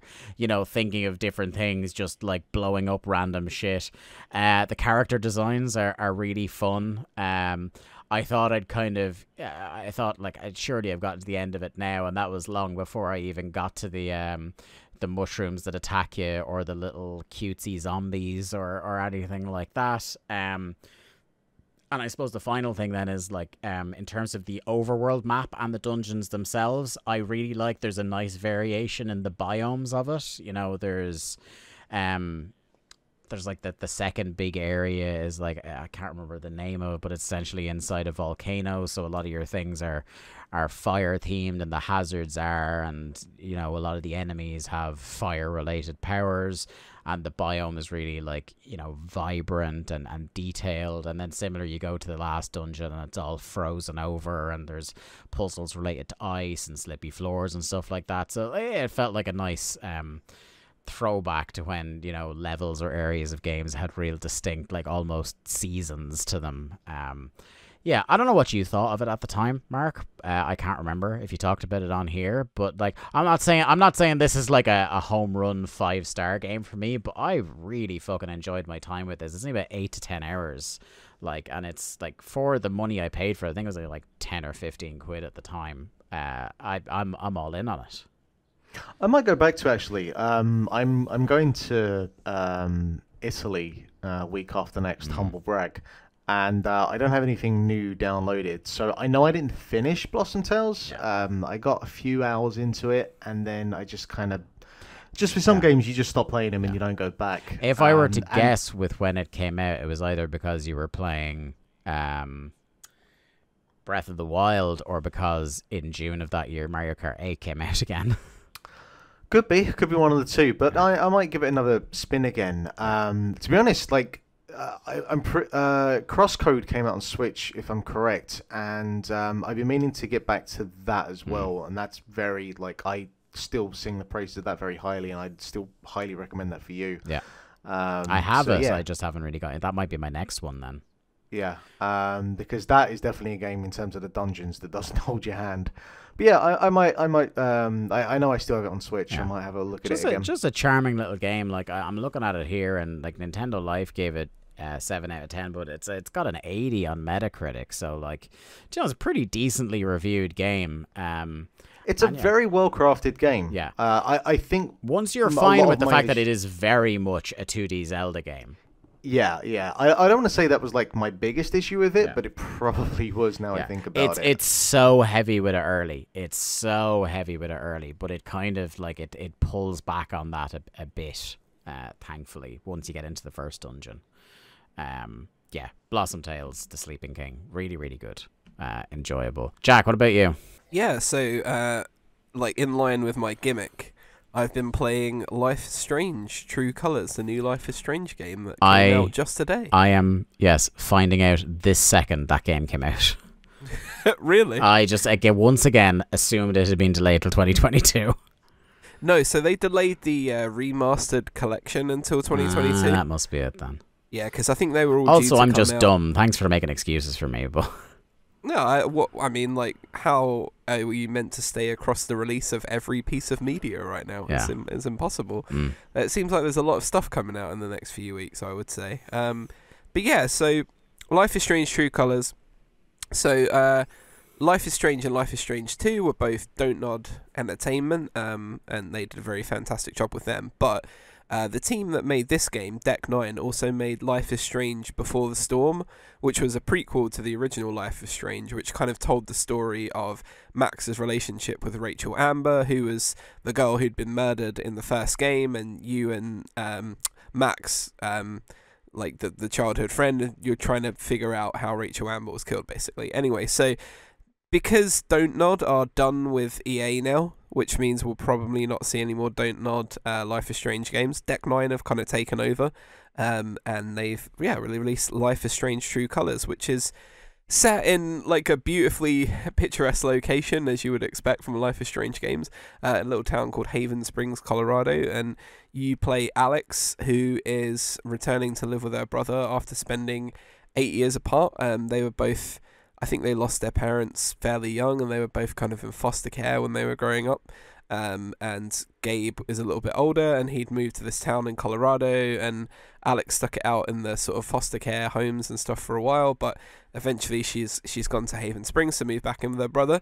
And yeah, it's just like, I'm in the first chapter. It's pretty much everything I'd expect from a Life is Strange game so far. Like within the first, I wandered like 20 seconds into the map, and then immediately there's a place that you can view, and then just click into like this Zen mode, and then just look out and all of the beautiful vistas that the game has created, and listen to like some nice twinkly acoustic music. And I was just like, I feel at home now. This is a nice stress reliever. But yeah, so far the game's pretty interesting. So obviously the deal with all Life is Strange games is that the main character will have like a supernatural ability, like whether it's like some sort of telekinetic power, or like Max's ability to control time in the first game, and rewind time in a sort of like Prince of Persia like fashion. But so far it seems that Alex's ability is half Mel Gibson in What Women Want, in the sense that she can kind of, if people are having strong feelings around her, she can kind of interpret and hear what they are, to understand how they feel. But also she can sort of almost absorb the energy of like other people's like strong feelings as well. So one of the first scenes in the game, this guy comes to the apartment that she's staying in with her brother, and is pissed off at her brother because he thinks that he's moving in on his girlfriend, which he really isn't, because he's got his own girlfriend. So he's real mad, and he starts like pushing her brother around, and she can like absorb all this rage from this other guy, and then she just like, throws herself at this other guy, and then just starts like battering his head in, basically. And you're like, wow, what the fuck? So I think I'm kind of still at the stage where I'm figuring out what the full scope of this is, and whether at like various points in the game she'll get like real sad or real happy or whatever, and like play her way into different scenes from that. But it's so far kind of everything I would expect from a Life is Strange games. Like one of the first scenes in the game, you're sat in a record shop, and you can go into the corner, and you can put like a Phoebe Bridgers record on a turntable and just listen to it, and like you'll hear her like not like narrate everything that's happened in the story so far, and telling the story, which is pretty cool. You've got access to her phone, which you can like pull up her phone and read all the messages, and it gives you backstory of like kind of what her life was like before she was moving into Haven Springs. And yeah, they've already kind of set up what looks like the arc of two possible relationships, one with a cool female DJ called Steph, who was actually a character in the first Deck 9 Life is Strange game before the storm, and then like another with a local guy called Alex, who seems like he's basically your brother's best friend in the game. And yeah, not Alex, sorry, I think Ryan, I can't remember his name. Anyway, he's wearing plaid shirts, and he has a beard, and he lives in the mountains, so like that's how that goes. But yeah, it's a lot of fun so far, and I'm interested to see kind of where they take the story. There's sort of like hints at some more sinister stuff going on around the town, with like some mining of like, they can mine like all sorts of stuff around there, but one of the things they mine around there is uranium, which was a bit of a like, oh my god, what the fuck, kind of moment when they were talking about that in the game. So I'm sure that will come into play at some point in the story. But yeah, it's nice to be back in the look and feel of a Life is Strange game, and I'll have more to report on it as I get deeper into the story and let you know what I think. But liking it so far. It's emo correspondent Jack Lazell. That's right, man. Everybody go listen to your fucking American football and modern baseball records and get back to me. Oh yeah, you don't have anything else on the schedule, so let's move straight into the news. Something that, again, with work, I was just completely out of the loop on until Mark started hopping into the DMs with game announcements, was the Sony PlayStation Showcase for 2021. And a rake of stuff getting kind of dates or announcements. The first thing that came off it that I don't think, like, any of us have any real kind of emotional investment in, but is certainly a huge deal, is a full remake of the original Knights of the Old Republic. Which I know is a game like has a huge fan base and people talk about all the fucking time. I'd be quite happy to give this a go when it comes out. But yeah, that's a big one that I didn't. Was there rumors of that happening, or was it just a boom I dick feel on the like- table? Yeah, I feel like rumors, or at least, if not rumors, just one of those, dangling golden carrots that we talk about. Half-Life 3, that kind of thing. Like, oh, it'll come at some point. The first half of this showcase really wasn't doing anything for me, and then it turned around fierce. Yeah, I was gonna ask because Eurogamer beat me to it by making the comparison, but I was gonna say Project Eve was a very kind of like Bayonetta feel to it. That wasn't doing it for you necessarily. To some degree, to be honest, like because they mentioned Eve, and there was a lot that they were talking about. I don't know if they said the word parasite specifically, but I was half like convinced about halfway through that this was like some sort of fucking modern retelling of Parasite Eve, whether like a prequel or sequel, whatever else, but using Bayonetta style mechanics. Like I was just like, what the fuck is this? Parts of it look pretty cool, but this and a number of trailers that we had through this showcase all suffered from the same issue in that I just banned voiceovers from trailers and video games in general. They're all terrible. No one can do a good voiceover for a video game. And this also suffered from that as well. And that I think more than anything else just made me went, whatever. Mechanically, it does look pretty interesting. And some of the enemy design is very Dead Space in nature. Like I can't tell if this is meant to be a horror game or what, but like the enemy design is very more on the horror side than your kind of standard enemy fodder. We also have your so Tiny Tina's Wonderlands. Sorry, Randy, not for me. But Tiny Tina's Wonderlands, just I don't know why it just sounds off, doesn't it, as a title? It sounds like a trap on To Catch a Predator. Yeah, exactly. It's something about it sounds wrong. I don't want to say what it is or put my finger on it particularly, but it just don't sound right. Next, we have your I think every conference is good for one of these where it's like, holy shit, they're running out of names for video games with Forspoken. Yeah. Which also actually was the worst offender in terms of like voiceover, voice acting.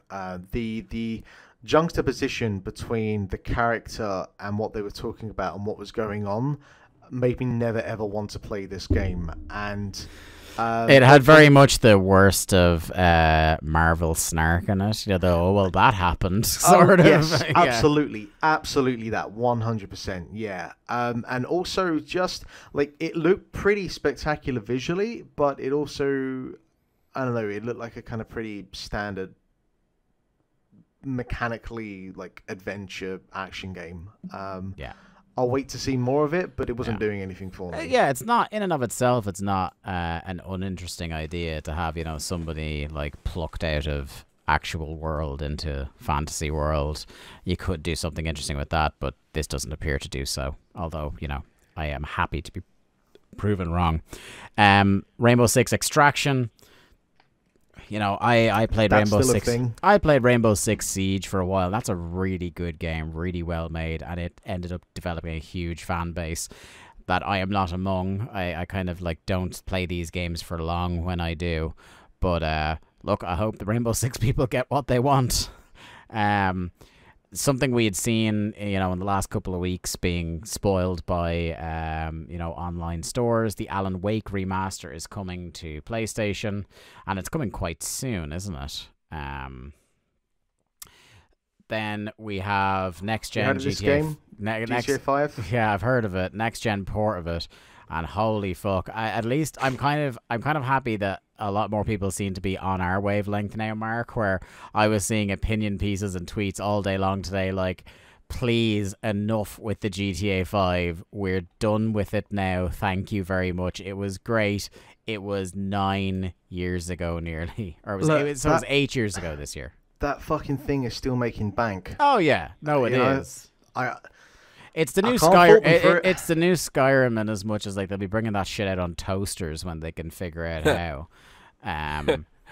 Or fridges and Yeah. washers. I Like love Popstar. I love, by the way, they did the big ad of like GTA 5, you know, with improved gameplay, blah blah blah, and also GTA Online. It's like, of course that was coming with it. Like, don't do the and also. No, imagine if they just did it like we're remastering GTA 5, but we can't be bothered to do the online bit. Yeah, fuck it. That would be an oh my all-time God. troll job. Honestly, I would have thought it would have been the other way round.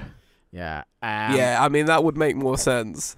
So we got a new trailer for Ghostwire Tokyo, which, you know, This looks fucking terrifying. I don't Yeah. know what the fuck this this game is. It's but gonna be I'm probably not really, gonna play it. it's gonna be really interesting because obviously, you know, it had one lead developer on it who everybody fell in love with when she showed up at, I think, the Keeleys one year, and was just like the biggest, you know, rainbow of positivity. And then very quickly after, she ended up like leaving the project and going off somewhere else.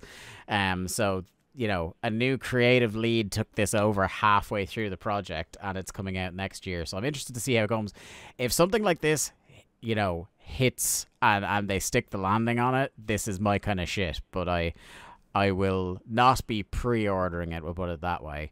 There's all I know about it is there's a lot of spooky creatures that are lunging towards you in a first-person perspective. Not for you. It kind of looked like a mixture between Resi Evil and Death Stranding to me. Next up, also in the please be good category, Marvel's Guardians of the Galaxy. God, this trailer was very uninspiring. Yeah, though, I think. it was. The thing, you know, I won't rehash my Marvel Avengers thing, but like, if this is, you know, it's supposed to be a single player focused game, they have some shit, as Jack will know, from, you know, like they're making some deep pulls from the comics even in this trailer. So, you know, the moments where Avengers shone were when it had good reverence for the comics and were pulling stuff left, right, and center of that, and the action was good, if a little uninventive, because it kind of just got repetitive very quickly. Here's the difference, though, right? People, the comic book characters that they use in the Avengers are so well established now. And they were well known kind of before we even had this MCU set up, you know, so people had preconceptions. Really, the Guardians of the Galaxy, before those kind of movies, nobody really knew much about it. Yeah. It was a very niche audience. They had but can I just, sorry, Dave, can I just finish my thought? And my point is going to be that because James Gunn has pretty much given those films the way that they feel, and the pacing and the dialogue and everything, like the interpretation of those characters is all kind of through James Gunn's voice and the way that he has made those movies to be, that this trailer felt like extremely jarring, that you have all of these characters but none of the clever dialogue or interplay or things that make you happy when you watch a Guardians of the Galaxy movie. But to agree with you on that as well, like, but it was attempting to be that. Do you know what I mean? Yeah. Like, is that... But not good, right? Yeah. And that's the thing that, like, I think fucked people off a lot about the Avengers, is that the Avengers is very clearly trying to be the MCU Avengers, whereas, like, obviously, because of image rights and stuff like that, they don't fucking look anything like them. The writing isn't nowhere near the standard. You know, like I said, in some of its good moments, it's very interesting. But I definitely agree with you, Jack, and think they should pivot hard more towards the comics interpretation of these characters and stay, like, much as obviously it's the easier bank to go for something with the same tone as the movies, and totally agree with you as well that this should have been a more clean slate, because there had been the Dan Abnett soft reboot of the Guardians of the Galaxy brand before the film came out, but even that was really low key. You know, in the grand scheme of things, for Marvel, like, most people, when they saw the Guardians of the Galaxy trailer the first time, were like, "Who the fuck is that tree? Like, what the fuck is going on here?" Exactly. Yeah. Next up, but that I was just gonna say, and that is the reason that I think people might play this, immediately think this isn't the Guardians of the Galaxy that I know and or love, and just immediately lose interest when they start playing it. Next up, they're really running out of Battle Royale ideas now, where it's a Battle Royale game where everybody's vampires. just different breeds of vampires. This is from the Vampire the Masquerade people, and it's called Blood Hunt. At least it is free to play, and they don't have the audacity to charge you up front for it.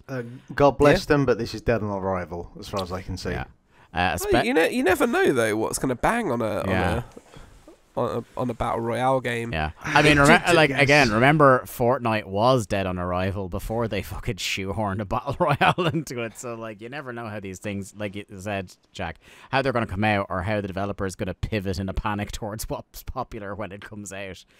I would say I watched it and I could not care less. This is the thing I think I cared least about of all of the things. I had no opinion on. Throw like different supernatural creatures in there at least, not just like, here's 8 different kinds of vampires. Also, I say, man, all those fucking Nosferatu fucking hardcores out there. Can I say that this is a game that's already out in early access on PC, and it still looks a little bit shoddy.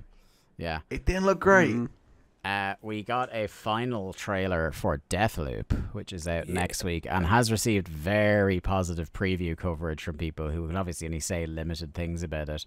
But you can read between the lines. There's a lot of people doing previews of it at the moment that are basically like, I can't stop playing this game. So it's going to be interesting when it gets, when those servers get populated, how good the netcode's going to be, and is it going to be one of those things that's awesome for half an hour at a time, but you end up just kind of forgetting about when the next big thing comes out? I'm really rooting for Deathloop because, like, the vibe of that game is right up my street. But anyway, it looks so cool. Everything down to the graphics and the gameplay and the way that they've presented it so far has been a home run. Please hit the home run. Please don't just hit like a first fucking base single and then just have a really Luke piss warm game. Then there's the Mark Robinson portion of proceedings. This is Kid A Mark Amnesiac virtual. I mean, you got to realize how much I also love, especially this album. So I'm like, imagine me just like sat there watching this back this morning, like in my room, and it was fairly dark because it's before I started work. And I'm like going through the trailers, and I click into this one, and there's like a weird trippy room, and there's like a couple of noises that sound vaguely familiar, and then you just hear the start of everything in its right place, and I'm like, oh wow, there's a game that's using Radiohead music, and then it's like, the weird artwork all strewn across the walls, and then it's like some sort of virtual Radiohead exhibition for the like combined re-releases of Kid A and Amnesiac and stuff. And I don't know, Mark, what do you think this is going to be? I'll say this, I have no fucking clue what it's going to be, but this is very much up the type of thing that Radiohead would do. Like, you go back to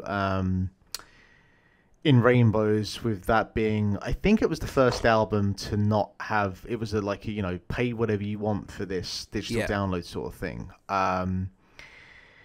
So, it's not like they haven't done this kind of thing before. I know Bjork, one of her albums, she had it like released with a companion app piece that was kind of interactive as well. It's just app piece. Yeah, like, bands like this or artists like this are doing these kind of different ways of presenting their albums. And, like Kid A and Amnesiac, a lot of the music on those albums are very like soundtracks. Like, they create like a lot of kind of visual imagery in your mind when you listen to it. And a lot of that is kind of based off of like what the Kid A artwork is, very minimal as it is. I feel it kind of encapsulates what that album is in a lot of ways. So I'm really curious to see what they do. And Radiohead, in terms of like their visuals and their presentation, and you can extend it to like their music videos, they've always been a very fascinating band with that kind of thing. So I don't know what this will be, but I'm greatly looking forward to seeing what it is. Yeah, I want to see like the weird like crying demon playing an Ons Martineau or something in it. I would some weird shit. I would quite like it if they did like the Pyramid Song as a game, because that would probably just be like Abzu or Rez, using that kind of like wireframe sort of thing. We then had Chia, which is it looked like a charming little game, but not really. This looks goddamn adorable. Yeah. You can pet a crab. All right. It looks like a Pixar short. It really does look like a Pixar. I was trying to like verbalize what I thought about this when I was like taking some notes on this stuff earlier, and it really, Pixar is such an apt description of it. Which is interesting because there's that other game coming out. Like, is it Kenna or Kenu? I can't remember exactly, but it's got those like small little creatures, which looks like a DreamWorks game. Yeah. So it's interesting that we've got these kind of two distinct games. But yeah, this looks lovely. I've gotten into these types of games over the last couple of years. These just kind of what look like very just kind of pleasant experiences. Yeah. Did you play The Garden Between? No, I have that downloaded on my Series S, and I still haven't looked at it yet. Yeah, that seems like it might be in that kind of umbrella for you. Next, we move in-house to the Sony stuff. We've got an Uncharted Legacy of Thieves collection. So here's all your fucking Uncharted 4 and Lost Legacy bundled together. Those were pretty damn good. I don't necessarily have the graw to go play it again, but I guess if you were one of the people that didn't own a PS4, here's your chance. I can't imagine that game is going to look... You can possibly make it look much better than it did on PS4, but we're going to find out, I guess. Then we had the big surprise. Holy shit. Holy shit. Insomniac. This popped me out of my damn shoes when I was watching it earlier. This was a 1-2 punch in the head, my friend. Insomniac are making a Wolverine game. Yes, they are. Fucking snickty snoink, son. I look forward to seeing that in the mid-2030s when that comes out, but holy shit.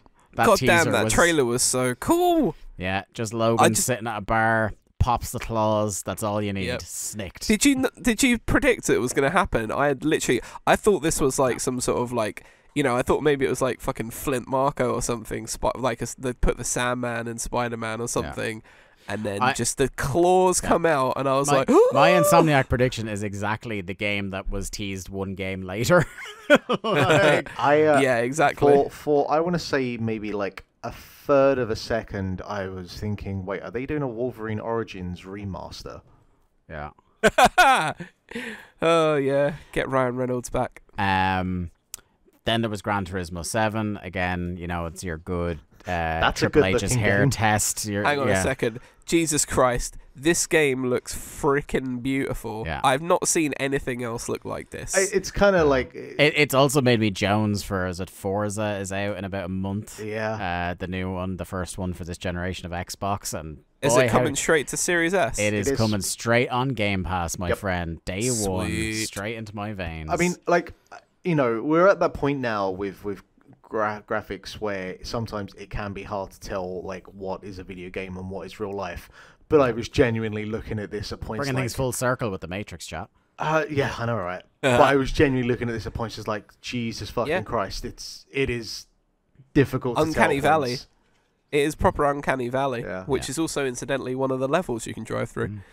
Next up, we got more look at Dad of Boy Ragnarok. And shit, yes. Yeah, man. Fucking Shit, give me that fucking game. yes. Again, mid-2030s probably at this rate. But hell yeah. Yeah, we didn't get a date for that, did we? No, Yeah, it's that probably 2023 or 2024. I was really kind of hoping, because like I was watching it with Maria, and like we was watching it, and I was like, oh my god, I'm fucking hyped, And she's like, well, when's it out? I was like, there'll be a release date at the end, and then there was no release date. So I was like, well, who fucking knows? Yeah. You can still be hyped though. I was goddamn absolutely, hyped. of course. It looks great, and Thor is a big thick boy, and people are losing their shit over it because the internet's a weird place. But yeah, it looks great. Yeah, bring it. Mark, I have blown myself up doing that news story. You want to take the helm of the news desk here for our last two? One of them is relatively breaking news for us. Hang on a second.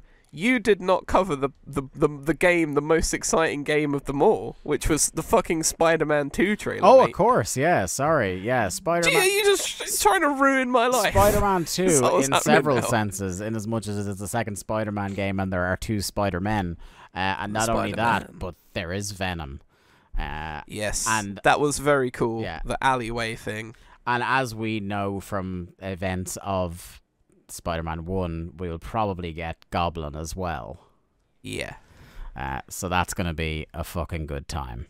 Yeah, and that's 2023. I wonder how they like flip between the Peters Parker. Isn't it? I mean, like it's a couple of year old game. Morales. It's a couple of year old game at this point, so I'm not that concerned about spoilers. But wasn't the thing that isn't it going to be Harry Osborn with the symbiote suit? Yeah, because it's trying to keep him alive, isn't it? Essentially, yeah. That was the only way that because the gimmick is you think like as has been done before that it's Norman Osborn that's the one that has something wrong with him and it's him trying to keep Harry alive, and then you just see like the symbiote at the end of the game, don't you, touch against the glass because it's in some like weird glass house. Yeah, this is going to look really cool, and like I say, I'd be interested to see whether they like, you know, whether they do like a GTA 5-esque thing where you can switch between Parker and Morales kind of at will, or whether they give you like different chapters to be helmed by the two guys, because I kind of think it would be really cool if you could just switch between the two guys whenever you wanted, and you know, like each one of them has their own missions or whatever, but there is then an element of kind of main missions where both of them are involved and you can play the different roles in the different missions. I think that would be awesome. But just excited. Insomniac have hit nothing but home runs with this series so far. My concern is like, how stretched out has that team been? Because you've gone from Spider-Man to Miles Morales to you know, that's not to say that either of these games are coming out anytime soon, but they did a big expansion when they came back under the Sony umbrella. You'd have to think so. I think people, just based on Scuttlebutt at the time, and it might be one of the ideas that's still on deck, I think people assumed that when Spider-Man was announced, the other project was a new Sunset Overdrive, because they had talked about wanting to do a sequel that was available on all consoles. But again, you're getting that fuck you Marvel money. That's your priority, friends. But we're getting Wolverine instead. Yeah. So yeah. But you think about how like that, what was it, 20-30 seconds Wolverine teaser, how good that was, versus the entire clunky, shitty Guardians of the Galaxy trailer that we got, or any of the stuff that we saw for Avengers, or anything before. Like Insomniac, like they just almost like give them like 3 or 4 times the people that they have and just let them make all of the Marvel games. I think that partially some of that is just based off of the goodwill that Insomniac has in terms of, you know, basically because of the Spider-Man games. Yeah, but mate, that's because they made two really good games. That's my point. And my point is that a lot of the reason because, you know, there wasn't any gameplay footage, but we hyped about the idea of a Wolverine game because it's been done by Insomniac. Also, because they made a trailer that looked really, really cool. Yes, but you could have but, you know, visually it looked spectacular. You could have had David Cage fucking do that same trailer, but you probably wouldn't have had the same level of anticipation if it turns out he'd have fucked it up. That fucking you know he would. I also like video games. Yeah. But like, the point is, like, you could have shown, like, they showed us 3 minutes of Guardians of the Galaxy stuff. Much of it wasn't gameplay. Much of it was just bits and pieces from the game, right? And it did not look as good as what Insomniac did in 30 seconds. And the visual presentation. The critique there, like, you could expand that to basically all of the non-gameplay footage stuff, and actually quite a fair bit of the gameplay footage that they showed for most of these trailers tonight. Like, I don't think that is an issue that is exclusive to non-Insomniac Marvel games. I think it's just a video game industry issue where a lot of gameplay trailers aren't actually that good at highlighting a game looking good, you know, because they do shit voiceovers and whatever the case may be. Yeah, but that sounds like you've got an issue with shit voiceovers and bad trailers. Insomniac nailed that fucking trailer. Like, this is so my point is that Insomniac just get it, because when they've got like a minute and a half to present, they do that minute and a half really good thing with Spider-Man. When they've shown gameplay footage of gameplay in previous Spider-Mans, it's like kinetic and fun and awesome. And then when they have only got 30 seconds to convey that they're doing a Wolverine game, they do such a good job in that 30 seconds of setting the mood and the feel of everything that you want, from the character of Logan, from the bar to the glass of whiskey to like the threatening way the claws come out and everything. And my point is, Insomniac do it very well. Absolutely right to shit on other game companies for it, but my point is, do it better. Like the other companies that are making these Marvel games can look at Insomniac and do it better. You realise I'm not disagreeing with you about Insomniac doing it good. Yeah, no, but your point is the other stuff is shit, which is fair, is definitely fair. But like, it's not that Insomniac have goodwill; it's because they are doing good things. Like if this Wolverine game is a turd, then unfortunately that's gonna be over. But like up to this point, you're just along for the ride. But yeah, that's the level that everyone else should aspire to, right? You said a lot of these other trailers you found felt flat or they didn't work or whatever. So what they should do is they should see what Insomniac did with their bits on this and what they've done in previous times and try and get to that level. Having Wolverine in more trailers will probably help. Yeah, put Wolverine in the fucking Stray trailer. Have like cats all over him next time. Yeah. All right, let's move on to this fucking thing. Anyway. So, the boss of Tripwire Interactive has stepped down after he said he was proud a draconian Texas anti-abortion law was allowed to stand.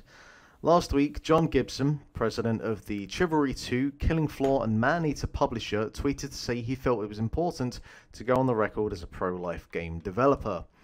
The Texas new anti-abortion law took effect last week after a nod from the US Supreme Court. It allows anyone anywhere to sue anyone connected to an abortion in which cardiac activity was detected in the embryo as early as 6 weeks into pregnancy, before most women even realize they're pregnant. Following this tweet, developers who worked with Tripwire distanced themselves from Gibson and the company. This includes Shipwright Studios, which worked on Chivalry 2 and Maneater, which cancelled all of its existing contracts with Tripwire, and Chivalry 2 developer Torn Banner Studios, based in Toronto, tweeted to reject Gibson's statement. Some high-profile figures in the industry also hit out at his tweet, including the likes of Cliff Bleszinski and the current God of War director Corey Barlog. Tripwire has issued a statement condemning Gibson's comments and confirmed that he has stepped down as CEO, with co-founder and current vice president Alan Wilson taking over in the interim. So the long and short of this is that the person who said a really stupid thing has actually paid for it and has stepped down. I mean, I'm sure he'll still be getting his residual payments and whatnot, but it's nice that something like this hasn't actually taken more than about a week, if that, for people to come out and just be like, nah, mate, you ain't having this. He still hasn't deleted that tweet. Of course he's not, because he probably stands by it, and he's probably going to, turn into a full-on right-wing grifter. And I think here's the thing: is that I think throw a stone in every average workplace, and you're going to hit a good handful of people that have politics you will find personally abhorrent.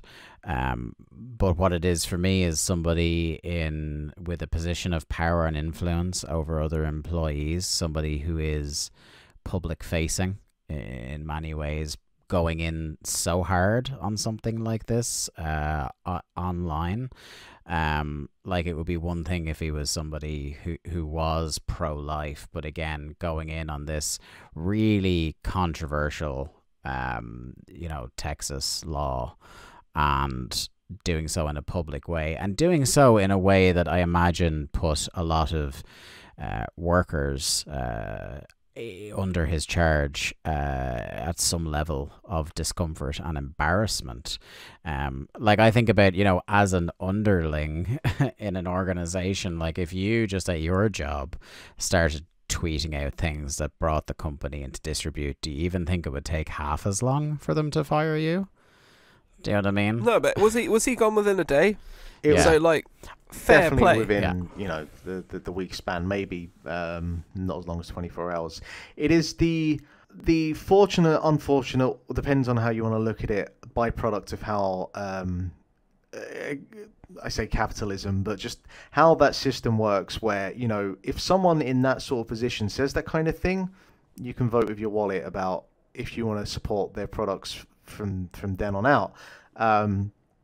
Where, like, you have certain people that make their money from these types of statements and going along that hard line. But when you have someone in a position like this, it is very easy to say, like, well, I'm not buying your things anymore, or if you have partners who work with you, for them to pull out. And make no mistake, 99 times out of 100, it is because of that financial reason that companies decide to do this. It is not because they have some sort of bolt of moral conscience.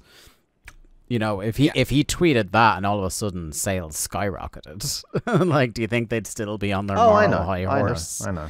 Do you know what I mean? Absolutely not. That's no. the thing. I'm loath to give anyone fucking credit here because, you know, we've seen time and time again where there's space to double down, people fucking will. But yeah. But in 2021, like, that shit doesn't fly anymore. You have to take a stance now. There's no Michael Jordan, Republicans buy sneakers too style approaches from companies anymore. Like, people align themselves to what's like the moral kind of compass of society is pointing to. And in terms of this guy as well, like, it's symptomatic of the last 5 or 6 years of people feeling emboldened to say whatever the fuck they like in an online space without fear of any reprisal. And reprisals did come this time, and you know, I don't want to hear words about, you know, this guy being cancelled or something like this. Guaranteed this guy is going to find a way to make an income anyway, and not only that, but this is a very basic thing in employment contracts that if you,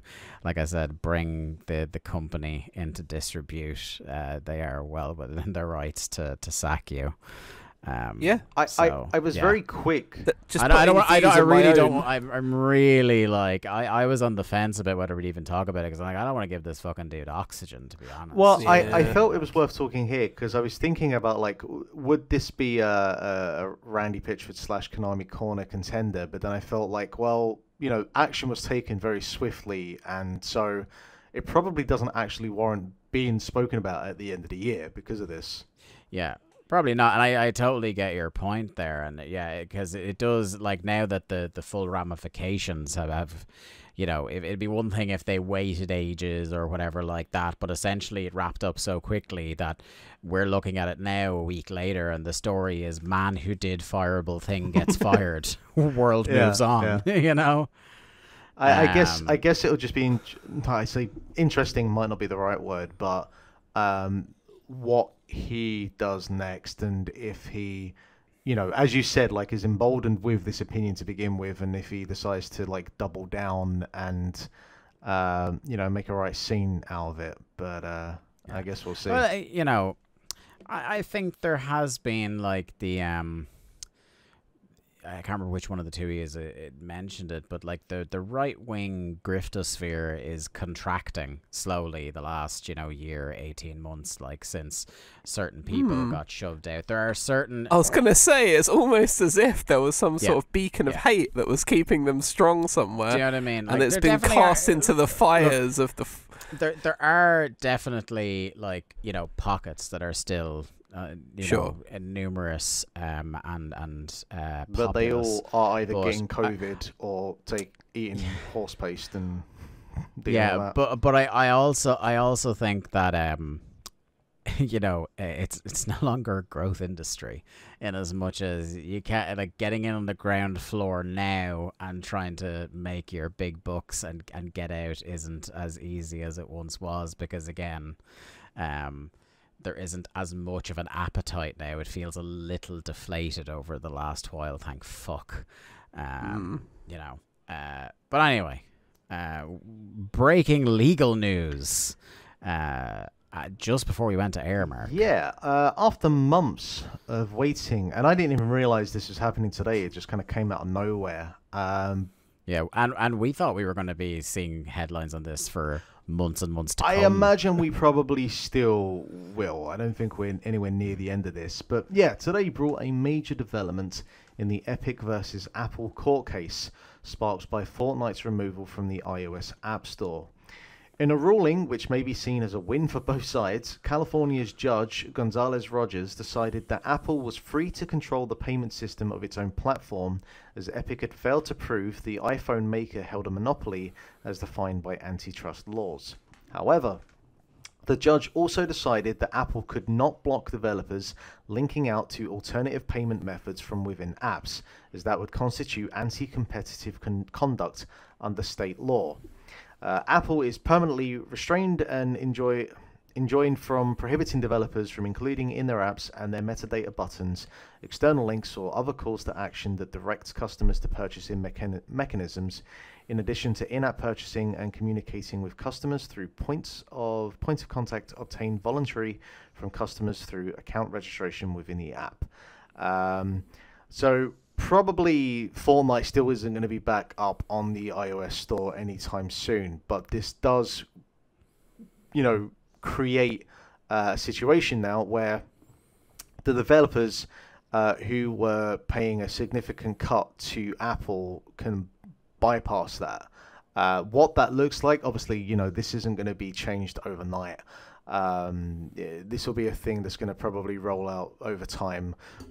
Maybe there are some developers and publishers that had a big red alert button that as soon as this went, they could smash it and they're good to go. But Apple are probably going to lose billions and billions of dollars from this ruling, and I'm not particularly sad about it. Yeah, there was a huge hit to their stock today on Friday. Now, again, we've seen it with companies time and time again where it will probably, it's just the shock of the announcement, and it will, in the weeks to come, creep back up. How the stock market tends to go usually. Yeah, especially with these huge monolithic tech companies. We're not getting a fucking Enron situation here.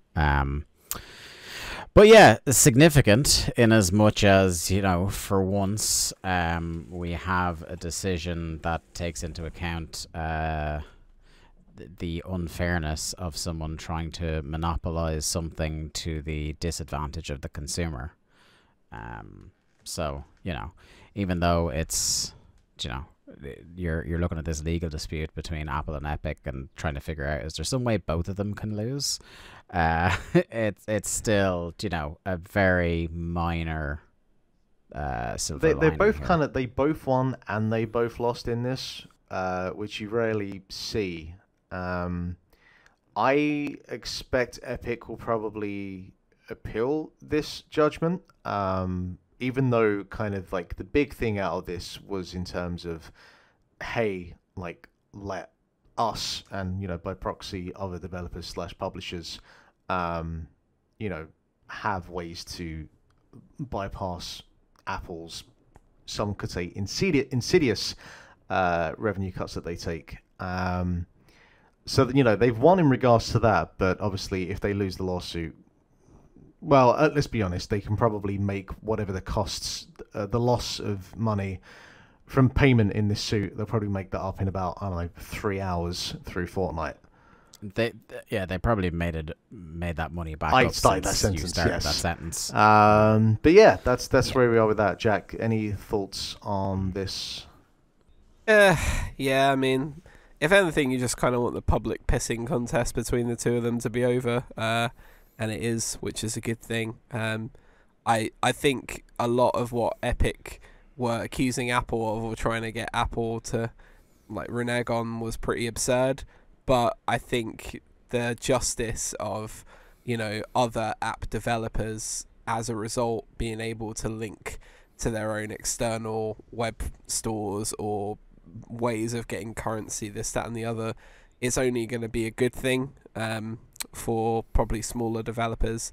But even then, you would imagine the bigger cut still goes in the pockets of the monolithic companies. So yeah, I think it was probably the right outcome, but it wasn't a case of aside from all of the early smearing about bananas and whether a banana is naked or not, which is when it obviously peaked for me, kind of got down into the sort of boring nitty gritty, and it went in the direction that it needed to go, I think. So it'd be interesting to see, but I still think people will purchase stuff on Apple platform just because it'll be right there, it'll be right there in front of them, and they'll just go, I'll just click this link, rather than, having to go off. I don't like when I'm in an app and I click something in the app and it takes me to an external website anyway. It immediately makes me feel uncomfortable. I'm like, I want this all to be within the architecture of the app. I don't like it when I have to go somewhere else. It almost feels like you've clicked something that's like taken you to like a spam link, or if you have to put your details in somewhere else. Like, the good thing about Apple and the integration of all the App Store and everything is that if you want to buy something within an app, it just comes straight out of your App Store account. You haven't got to put your payment details into another website. So I don't know how comfortable people are going to feel doing that way, unless they like sign into their Epic Store account within the app that they download on Apple, I guess would be the way of doing it. But yeah, all of that sort of stuff aside, just glad it's over, really. This is why I think it's not over, because I'm reading like Jason. Well, no, it's just like Jason Schreier made a good point here, that Epic wanted the judge to declare Apple a monopoly and force it to lower fees by 30%, neither of which happened. And that the judge also ruled that Epic violated Apple's terms and did not rule that Fortnite must be reinstated to the App Store. So, Epic have lost out of this. Like, they've probably helped the industry as a whole, but for themselves, they didn't get exactly what they wanted out of this. So I don't think that we've heard the end of this. Unless this is what they wanted all along. Unless what they were asking for was more than they thought they would get, and they were just being cheeky, and they just wanted the situation to end up roughly like this. I love how Jack is like the character at the end of every Halloween movie, where it's like, oh, thank God that's over. Oh no. And then you just see like a hand come out of a grave or something, and then that's like credits. But yeah, I think like you would imagine that Epic would be able to afford high enough priced lawyers that would advise them how that this trial was likely to go, given the actions that they took before Apple took them straight off the store in the first place. And then they started this whole stupid, like campaign and their Twitter and everything that just was like, oh God, yes, which multi-billion-sided corporation do you want to side with? Do you want to side with Epic or Apple? Neither of whom give a shit about you. That shit, hated it. But now I'm like thinking maybe they're asking for all this additional stuff. It's like when you see someone suing someone for like, I'm going to sue you for $100 million. And then like you hear the settlement was out of court, and then the settlement was probably like $4 or $5 million. But they didn't want to take that through the court just upon the risk of a judge ruling that blah, blah, blah. So I don't think Epic will continue this because they've got a pretty good outcome out of it. People do have Epic Store accounts. They do have payment setups with Epic already. And Fortnite might eventually find its way back onto Apple. I would imagine that they could do a deal with Apple, and everybody will decide that there's a way that we can both make money out of this. And when they figure out a way that they're both making a happy amount of money, they'll just, compromise. That's what I'm seeing as the future, the mediation between the two, rather than anything happening in courts. But, I could be completely wrong. So who knows? On that note, we're going to draw this episode of Link to the Cast to a close. Thanks for joining us. It's good to be back, the regular cast here. We'll see you all next week. At Link to the Cast is where you need to go to keep up with the show as it's posted. Check out, tweet us about your favorite songs of 2003, or what you thought about what we're playing, what we discussed in the news section, what you're hyped for from that PlayStation showcase, any of that good shit. I'm at the Date Dave. Mark is at Lithium Project. Jack is at Jack Lazell. Until next week, keep on watching the skies. We'll see you then. Yeah, my baby don't mess around.